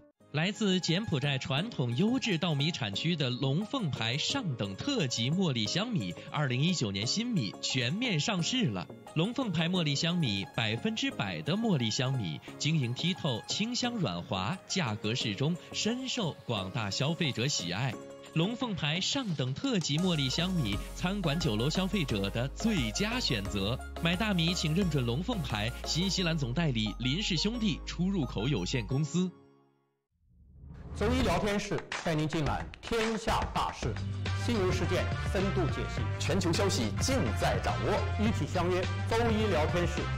每周一下午4点，熊猫电视台 TV37和 FM 90.6同步直播，敬请关注。是故乡吗？还是远方？在不曾抵达的风景里，百年一瞬，终与您重逢。由平安旅程携手 Panda TV37隆重推出的旅游类专题栏目《平安伴你去旅游》，带你上天入地、下海观山，了解旅游的方方面面。每周五下午5点到5点半，Panda TV37 FM 90.6同步播出，敬请关注。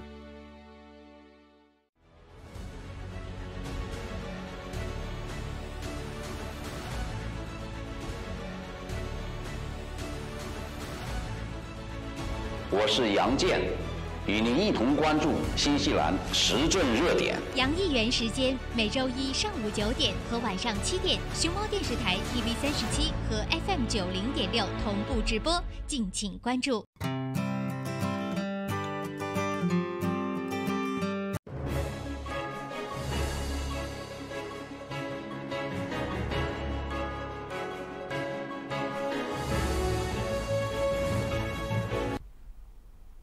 早上的9点11分，欢迎来到由Panda TV37以及 FM 90.6正在为您同步直播的《朝闻天下》。那来到了今天的玉山休息站啊，依然是我们的老朋友，来自玉山的 Henry 跟大家来推荐我们最值得去安利的产品。所以刚才就说到说这个豆浆嘛，然后我们就提到说这个牌子，首先就是一下子呢，在这种水滴石穿的方式呢，是吸引到了玉山，吸引到了 Henry 他们的注意力。那么接着我们就来说一说它所谓品质好，那么它到底好在哪里呢？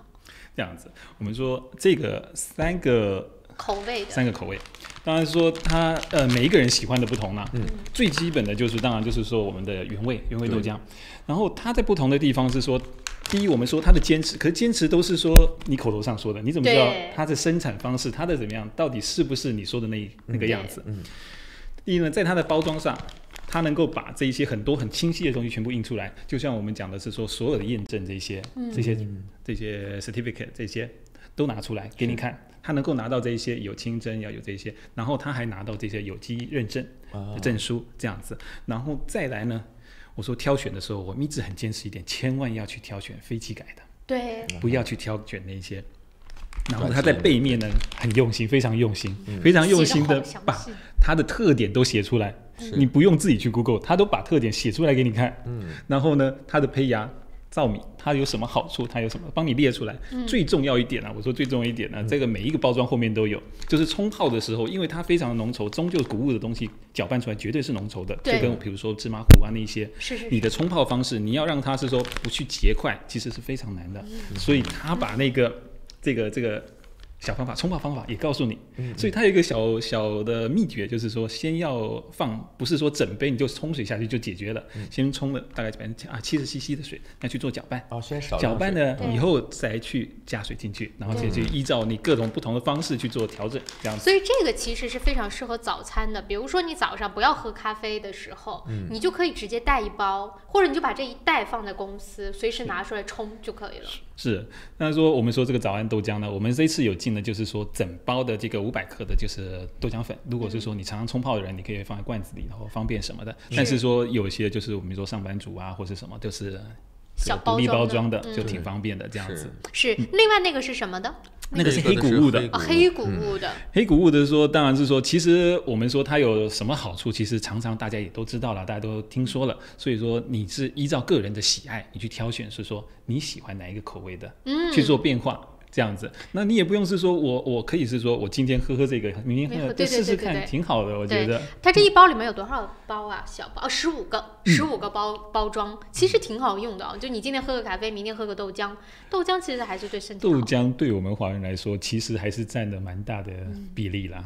所以说我们其实可能从小就能够接受这个的味道，所以说很习惯，就是常常你看在华人市场就是会有早餐店啊、豆浆啊什么，一定会有豆浆油条是绝配的，真的。而且它里边有很多的那个，就比如说我们说谷物啊，它其实有饱腹感的。比如说你早上不想吃或者来不及吃很多东西，但是你早上不吃饭，其实对胃或者对你身体是非常不好的。你把它喝进去了，其实就可以有一个打底儿，其实对你的身体也是好的。比如光空腹喝咖啡什么的，光喝一杯咖啡早上也不好。所以我们常常说，不要去就是尽情的消耗你年轻的本钱。其实有些时候你可能不觉得，那我就是空腹啊，我是晚起啊，或是什么的，其实都是长期对造成的伤害。对，所以说我记得印象很深刻，我在那个我祖父他们就是说，你不管怎么样，你早餐你不管吃什么东西都好，一定要垫个肚子，对，暖胃。对，我们家也是这么说，就是起码你要喝点热的，但是咖啡不算啊，咖啡不算，就是你要喝点热乎的东西下去。有时候像我们早上起的比较早来上节目，也是多多少少哪怕吃个3-2块饼干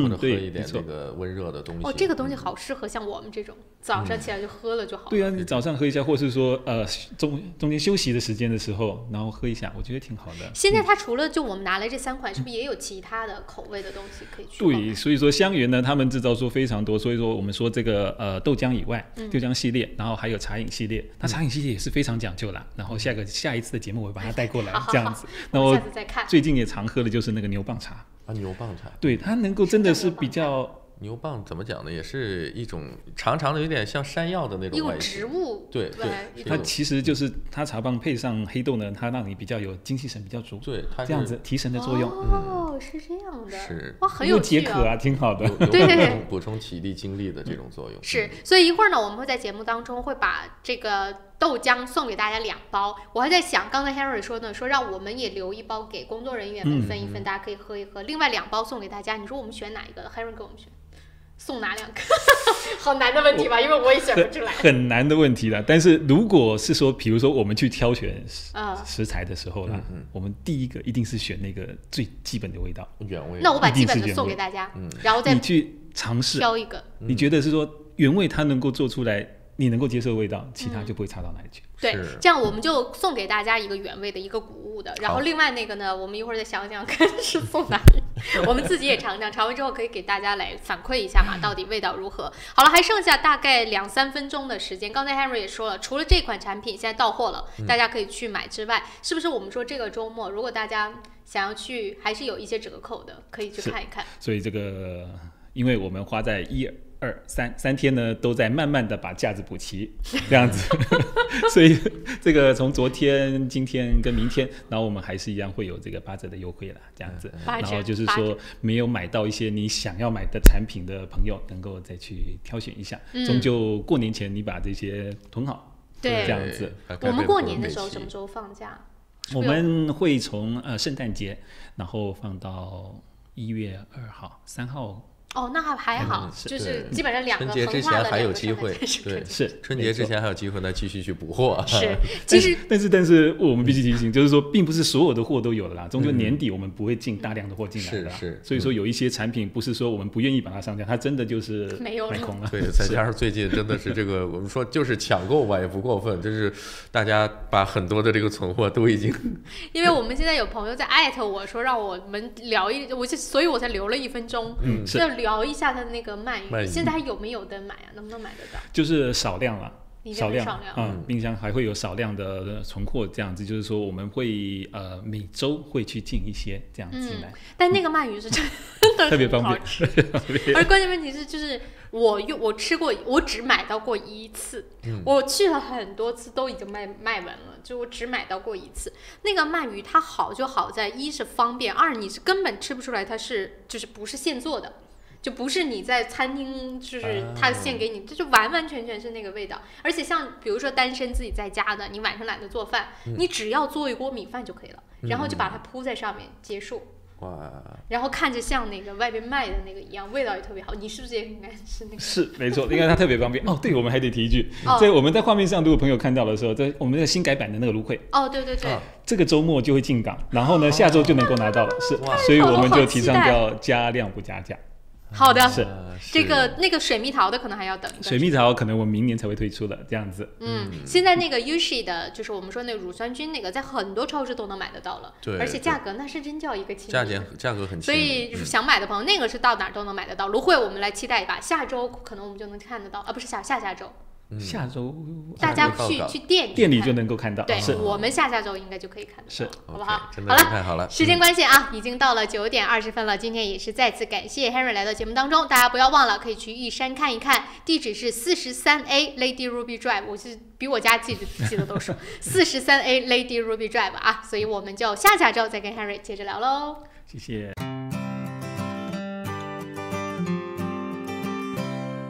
你好 ，Lisa， come look。哇，这不是天空塔旁边新建的综合大楼吗 ？Yes, the view is just beautiful。真的，不但可以看到天空塔，还可以看到整个海岸大桥。You sell them, Lisa。来吧，如果你想拿到最新的图片、价格表、宣传册，现在就给我电话022-1948-160，022-1948-160。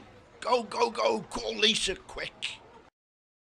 大成电器为顾客提供物超所值的家用电器，专业品质、亲切服务，让顾客买得放心，用得安心，生活更舒心。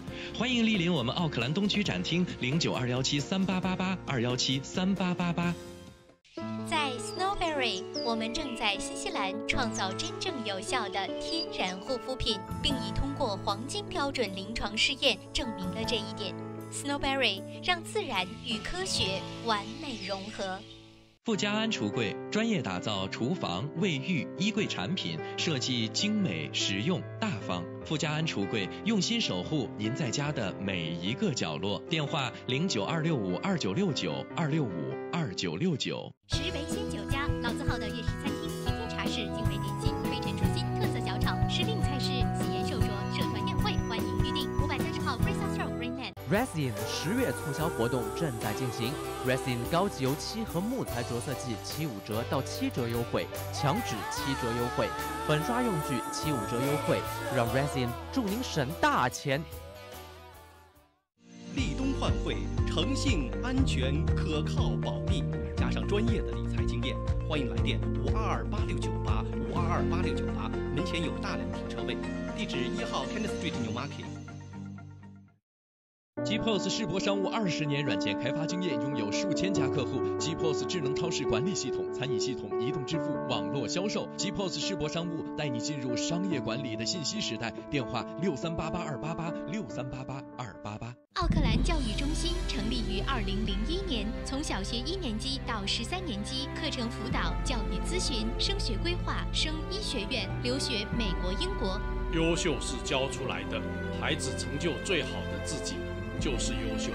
张老师的团队值得您的信赖。电话096230366，096230366。孩子成就最好的自己。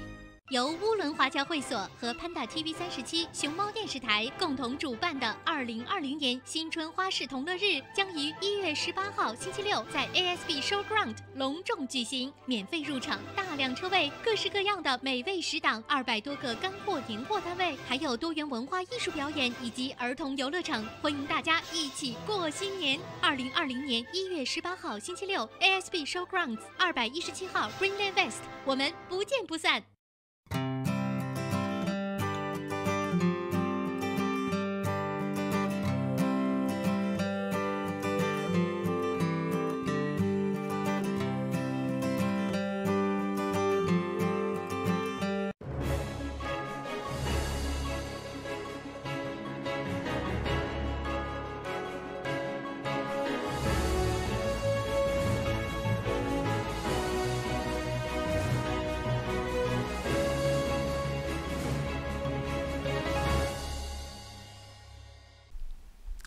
欢迎回来，您现在正在收看和收听的是由潘达 TV 37以及 FM 90.6正在为您同步直播的《朝闻天下》，我是志鹏。大家早上好，我是小娇。好了，可以拿起您手中的电话来拨打0992939006。我们呢要把眼前的这2袋黑豆浆啊，不是黑豆浆，豆浆送给我们的听众观众朋友们。一个就是原味的早安豆浆，另外一个是。这个是黑五谷的豆浆，2包，1包有15袋，送给大家。这个还是很方便的啊。是。那线上的电话已经满了，今天小娇来挑吧。好，这个通关密语大家都记得吧？用我再说一遍吗？不用了。你觉得不用是吧？不用了。好，那抽。这你说我是看有啥意义呢？也都没啥意义，都是只是在随便摁一个吧。早上好。早上好。早上好。哎，你好，早安，是喜欢喝豆浆的吧？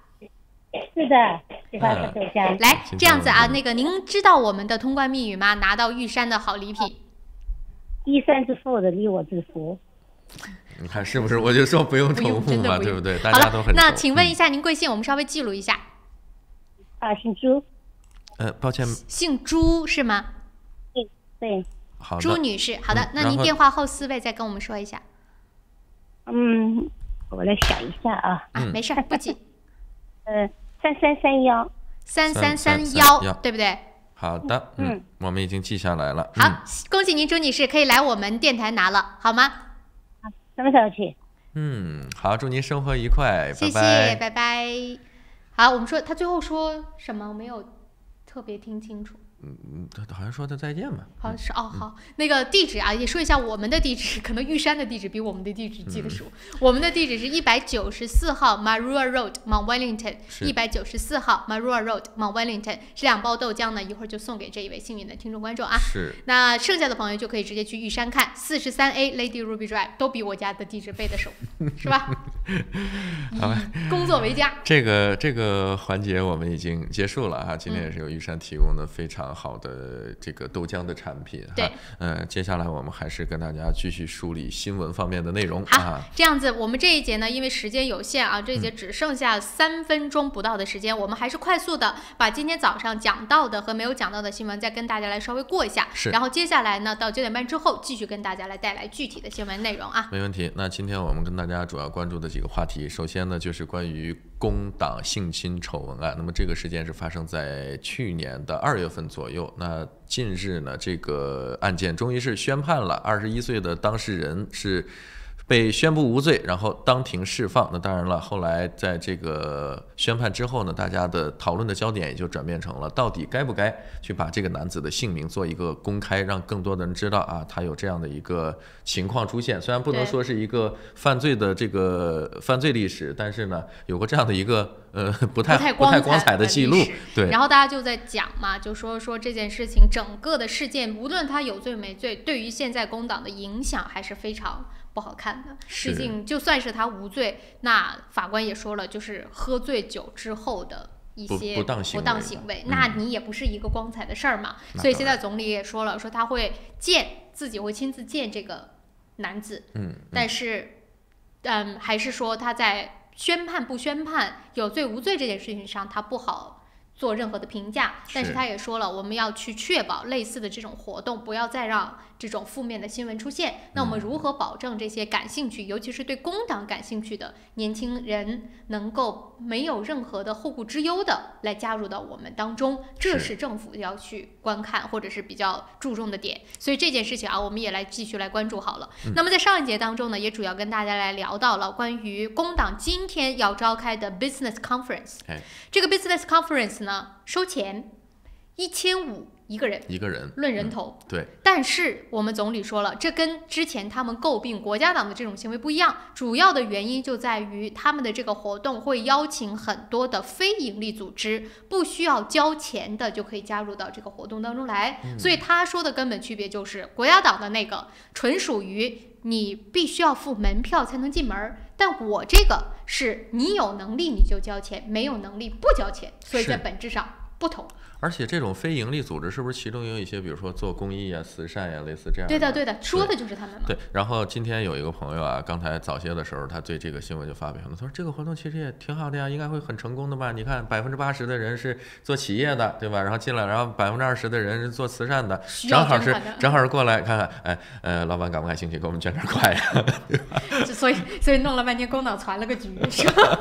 但是人家也收人头钱了，对吧？一个人1500，你算下来的话，他说能有4万的收入。他是说，但是不知道。我们今天就来看吧，这个活动到底怎么样？但这个活动不对媒体公开，对，所以并不知道人家会谈到什么。但是话说回来了，就是人家说，那万一这个事儿最后就是工党除了做这个活动的成本我 cover 掉以后，我还能赚钱，我还能赚钱。但是慈善组织人家到现场没要着钱，说这个就有点不太好看。但是他们平常也没有单独见总理的机会啊。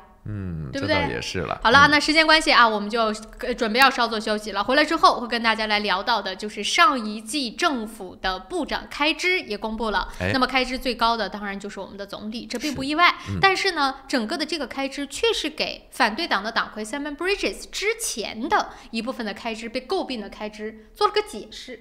为什么现在解释？怎么回事呢？这个事儿挺蹊跷的。那一会儿广告回来之后呢，我们跟大家做一个详细的解读。时间关系，我们就先稍事休息一下。广告回来之后，咱们接着聊。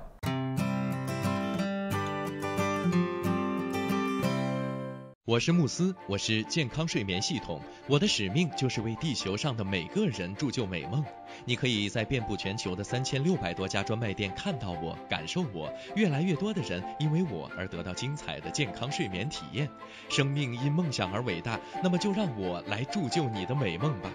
慕斯奥克兰店321世界睡眠日促销活动进行中，欢迎进店咨询详情，电话0941544368 0941544368。玉山出新品了，最新推出的 Yushi 乳酸菌饮料，完全不含脂肪，还能益促进肠道健康，喝起来酸酸甜甜，让您一整天都有好心情。还有 Yushi 水蜜桃味冰红茶和 Yushi 芦荟饮品，大颗的芦荟果粒好好嚼，让您根本停不下来。这个夏天，快来尝尝我们全新的 Yushi 家族吧！玉山之父，你我之福。公司地址43A Lady Ruby Drive East Market， 联系电话0927235519 0927235516。大成电器为顾客提供物超所值的家用电器，专业品质、亲切服务，让顾客买得放心，用得安心，生活更舒心。欢迎莅临我们奥克兰东区展厅0921738888 2173888。您想到汇率高低，我们想到未来趋势。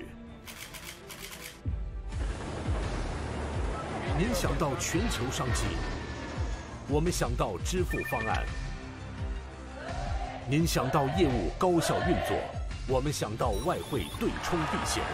KVB 昆仑国际向您所未想，决胜千里之外。企业外汇及财资管理专家 KVB 昆仑国际。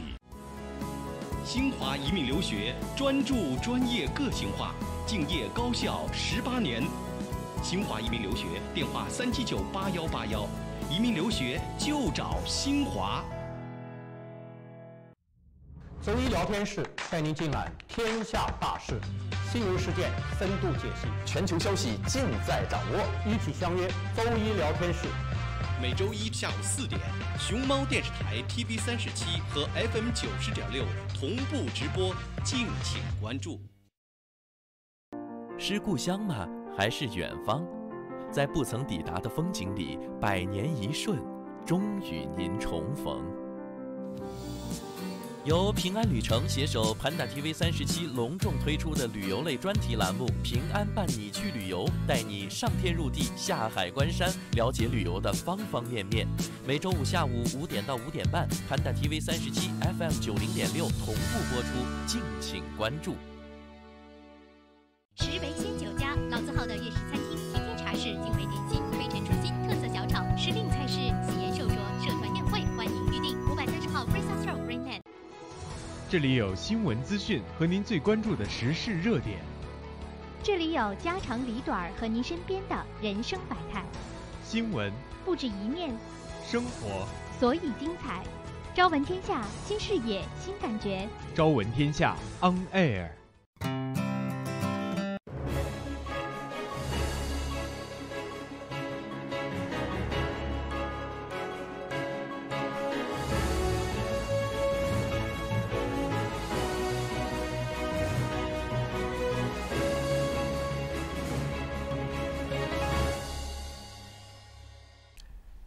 欢迎回来，您现在正在收看和收听的是由潘达 TV 37以及 FM 90.6正在为您同步直播的《朝闻天下》，我是志鹏。大家早上好，我是小娇。那我们继续跟大家来分享新西兰方面的新闻，接着就跟大家来说一说过去3个月，也就是今年的第3季度最后一个季度。过去的3个月是第3季度。第3季度还没到对对，第3季度部长们的还有包括我们总理的开支到底花了多少钱？那么第一名的不出意外的就是我们的总理杰森·阿登，看看他的开支啊。过去3个月以来呢，总理杰森·阿登3个月强调一下，这是3个月，在公费开支上面高达17万5千纽币，那么比自己其他的那个同事相比的话是远远高出的。这个统计的时间是7月到9月的这3个月。那么根据数据显示呢，阿登在我们新西兰境内的差旅费用是4万0483纽币。那么国际方面的差旅费呢是13万6922纽币，加在一块就是17万5千纽币这么一个数字了。那在本次的统计时间之内呢，阿登曾经数次的前往国外出差，所以说呢，国际差旅费用相对来讲占比会比较高一点。其中包括像在图瓦卢举办的太平洋的岛屿论坛，以及在纽约召开的联合国大会这个都是有亲自到场去参与的。所以这个我们说总理他的开销最多是不出意外的吧，这很正常。我们再来看一看其他人。那么总体来看，上一个季度各个部长加在一起的开支总共是有160万。我再强调一下，这是3个月是160万。此外呢，这个数据要强调一下，是把部长信用卡的一次性开支并没有是已经是计算在其中了。这没有计算的意思，对，没有计算一次性的开支，对，所以说加上这个信用卡的这种，我印象当中就是没有，加上这个的话，可能数字会更高。是。那么除了阿登之外呢，排在第2位的是农业部长 Damien O'Connor，他呢主要是因为他在这个就是这3个月当中呢，曾经去了一趟中国，又去了一趟泰国，去参加了区域全面经济伙伴关系的协定的谈判，所以说呢，他的这个差旅费成为了排在第2名，他的费用总共是差不多11万2157纽币。因为今年呢，我们新西兰在跟世界其他国家在贸易方面可能交流会更多也更频繁一点，所以我们的贸易部长呢 David Packer 他出差去国外的次数呢也不少。上一个季度7月到9月份，他分别出访了西班牙、爱尔兰还有英国。那么在国际方面的差旅费呢是9万3382纽币。他们的这个差旅费别说还真的不低这都是3个月。部长级别的应该都是坐头等舱出去的吧？像总理他应该是坐自己的飞机，总理是有专机的，对，部长级别的应该是至少要坐头等舱，然后再加上你光有机票以外还有住宿嘛，那住宿条件出于各方面的原因考虑不能太差，对吧？所以说7七8八的加在一块儿，也是不少的开支，说白了。然后除此之外呢，就是他也提到了说其他的，如果我们要是不看国际上，那参加这种会议你是一定要去的。那除了这个之外，如果在国内的话，那么差旅费最多的就不是我们刚才说的这些部长和总理了。国内最多的是谁呢？是地区发展部，也就是大家非常熟知的新西兰优先党的这一位 Shane Jones， 他在国内的差旅费达到了5万0205纽币。3个月排在所有部长当中的第1位。是。那么刚才我们也提到了说 Simon Bridges 他在同一个时期之内，国内的差旅费是4万0451，比这个 St. John's 的差旅费足足是少了1万纽币。他已经算高的了。然后我们刚才不就是在预告的时候跟大家提到嘛，就说这个差旅费说着说着，怎么还给 Simon Bridges 做了个澄清呢？这是怎么回事？我不知道大家还记不记得，其实就是在前3个月，就是这个就再上一个季度，当时呢 Simon Bridges 是被爆出他的差旅费达到了11万3975纽币，而且这件事情不就把 Jamie Lee Rose 这不是 Jamie Lee Rose 提出来的嘛？然后就说他各种的什么又坐豪车又不拉不拉不拉的，就说他的差旅费是非常高。然后这件事情不还成为了国家党当时的丑闻？然后这一次呢，在报差旅费的时候，忽然间呢又做了个澄清，说为什么一方面当然就是说了，说它的这个差旅费主要是用在租用所谓豪车上。然后呢，我们看到的最新的新闻是说，这个豪车是怎么回事呢？就是现在在新西兰政府，我们知道有这个所谓的专车，除了总理之外，其他人呢，你都要用类似于像你说你去租。或者是不是说你花钱租啊？就只不过就是说你要那个，比如说申请，比如说你是部长，或者是你是反对党党魁，你是可以去申请去使用的。但是这个费用却是不同的，或者你去租用的价格却是不同的。以前是这样的，就说呢，部长们如果你去租用这个政府的车，是1个小时只要68块钱。但是如果你是反对党党魁去租的话呢，可能要每个小时171块钱。这个差别还是很大的，所以他就说嘛，说那个时候所谓的丑闻，不说有很多的钱都用在了租车上，他就说，那你看其实不公平的，如果这要是部长去租，也许这个价格就会低很多，只不过就是他需要花更多的钱才能租到这个车。当然了，他当时用的频率也是，或者租那个车的频率也是比较高，赶上比较高峰的时候。对，所以这个也挺有趣的，就透露出个这么细节。后来呢，那个是我们的国会的议长就说这个不公平。那作为反对党的党魁，尤其是那你跟部长，可能换句话说，你工资都是差不多的，那他对一个国家的重要程度也是差不多的，你怎么能价格差出去这么多？所以后来呢，就国会当中类似于像立法去把它给修改了，就说以后可以用同样的价格来租车了。那这是个好事情，说不定以后 Bridges 的这个差旅费用还能再往下降一降。所以就是挺有趣的嘛。但是这个差旅费，就像我们以前跟大家每次讨论的时候就说到，没办法，那你国际上的一些会议，那你不可能让这些部长、总理自己掏腰包吧？这也不现实。不让人打Uber过去吧？因为有时候还要考虑到一个安全性的问题，对吧？你到了一定级别之后，相应的会有配备一些这种安保方面的考量，包括这个车辆的舒适性跟它的这种私密性，因为有时候你也可能会在车上打电话呀，或者聊一些这种事关国家大事的这些个东西，那万一随随便便找个车，然后被别人知道了，也有可能是，所以这个我们就说没办法。但是呢，大家就在强调说，这种差旅费啊，或者政府的，这也算是给部长们或者是国家领导人的一种福利嘛。就是在这个福利方面，其他的，比如说伴侣的钱，要不要政府付？所谓政府付，那就是纳税人付嘛，对不对？这是一个是伴侣，还有一个就是问到说，像那种已经是卸任的总理，比如说现在像什么John Key 啊、Helen Clark 还是享有这个差旅费的待遇的。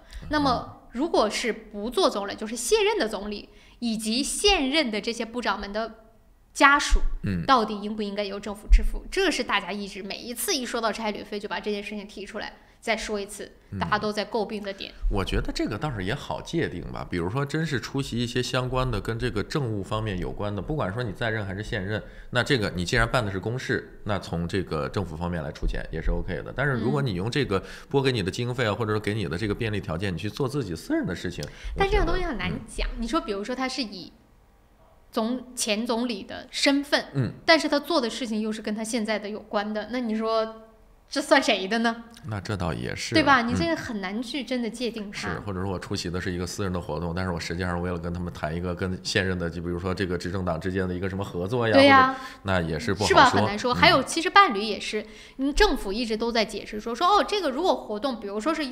也不是说要求吧，就是可携带伴侣的，比如说像一些联合国的会议或者等等的，是你要伴侣出席的。对，那你这个东西是必要还是不必要，你也很难界定得了。是，对不对？你不能说为了省钱，人家都这个带着伴侣出席了，你自己一人去了，感觉好像有点不说有失体面吧，就是有点不合群那种感觉。所以说你这个东西，你说很好界定，其实不好界定，怎么算私人的，怎么算是必要的？所以大家就在说嘛，那干脆还不如就都不包，就算了。对不对？你要全包，那就看你政府到底有没有那个钱呗，看有没有这个经济实力了。但是要是照这么的敞开花，是不是也是觉得稍微有一点？那当然了，因为这个钱，咱也不能说你出去该花的地方穷家富路嘛，是吧？虽然说这个有时候跟出席一些什么国际会议啊之类的不搭嘎哈，但是如果说是在这个方面能稍微省一点然后用到其他的地方，哪怕是再少，对吧？那也能体现出来，最起码你在这方面做出一些，就是说节约开支嘛，就是说对政府也在节约开支，那这个方面的开支该不该去省一省？好了，这件事情反正就说到这儿了啊，大家可以去稍微，如果感兴趣的朋友可以来稍微聊一聊。还剩2分钟，我这一节说不完，我们就到下一节再来说。有一件事情要跟大家来宣布一下，也是我们交通部副部长昨天正式宣布的，他将在全国统一实施学校周边路段的限速。现在在城区所有学校附近的限速将会降至每小时40公里，那么在乡村地区的学校附近的限速将会降至每小时60公里。但是呢，这件事情有趣的事儿是，很多的就我们说的相关的执行部门是跟他说，如果你真的想达到所有的学校全部统一降到这个速度的话，那可能需要10年的时间才能真正完成。就为什么呢？我也是觉得呢。对呀，这不就是有时候就是一个条例一出台一宣布就完事儿了呗？顶多就是有这么1-2个月的时间，把路边的这种提示牌什么的给它更换一下。当然1-2个月可能我说的有点短了啊，3-5个月的时间。10年，我是想说，那他要干点什么呢？是对什么原因呢？让他因为他说的是想要在部分地区落地新规啊，可能是需要10年。那不懂，对不对？你说一个限速这个东西，你是需要干什么？你说落地一个10年，我也不知道这个数字是怎么来的。哎呀，想不明白，是吧？对，这个怎么说呢？限速本身对于，尤其是在学校周边啊，确实是在这个上下学的时候，是一个我觉得非常有必要的这么一个举措啊。因为有时候可能难免会有一些司机超速或者怎样的，但是所以回来之后啊，这是作为他们其实是叫步行去学校的计划的一部分。一会儿啊，我们要稍作休息，回来之后再具体跟大家说什么叫步行去学校计划。是。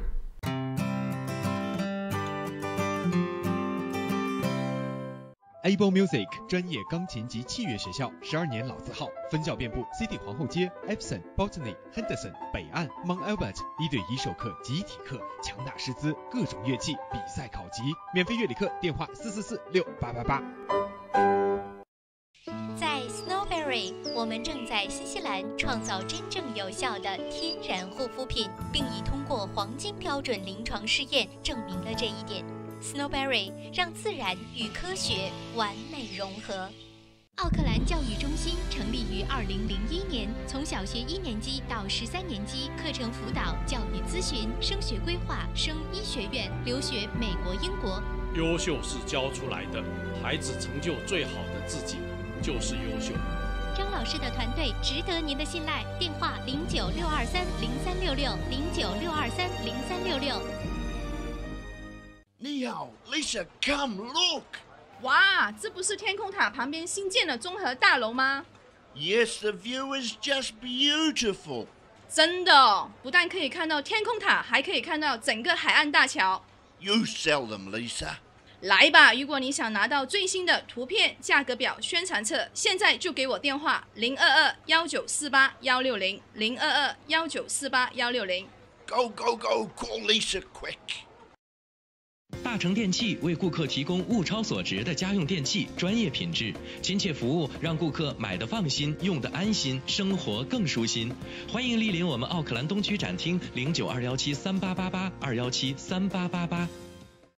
平安旅程，新西兰华人的一站式旅游服务团队，提供特价机票、定制旅游、度假套餐、旅游包车，1周7天，每天12小时，竭诚为您服务。详情咨询，请立即拨打2823939，2823939。GPOS 世博商务20年软件开发经验，拥有数千家客户。GPOS 智能超市管理系统、餐饮系统、移动支付、网络销售。GPOS 世博商务带你进入商业管理的信息时代。电话6388288，6388288。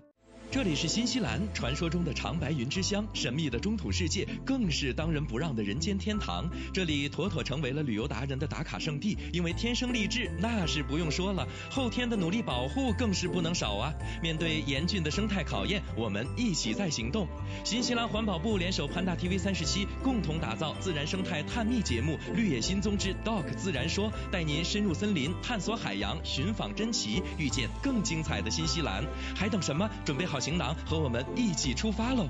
周3早上9点半，熊猫电视台 TV37和 FM 90.6以及网络频道同步播出，敬请关注。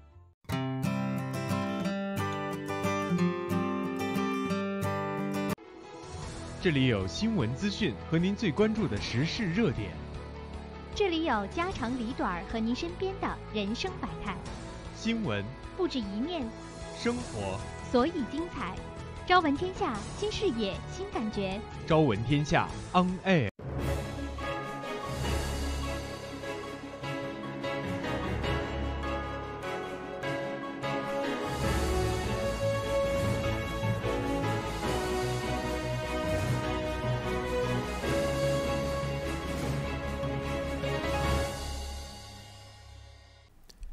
欢迎回来，您现在正在收看和收听的是由潘达 TV 37以及 FM 90.6正在为您同步直播的《朝闻天下》，我是志鹏。大家早上好，我是小娇。继续把最后一点点时间呢，跟大家再说2件事儿。第一件事情呢，就是刚才提到的这个是政府设立的目标，当然呢也是。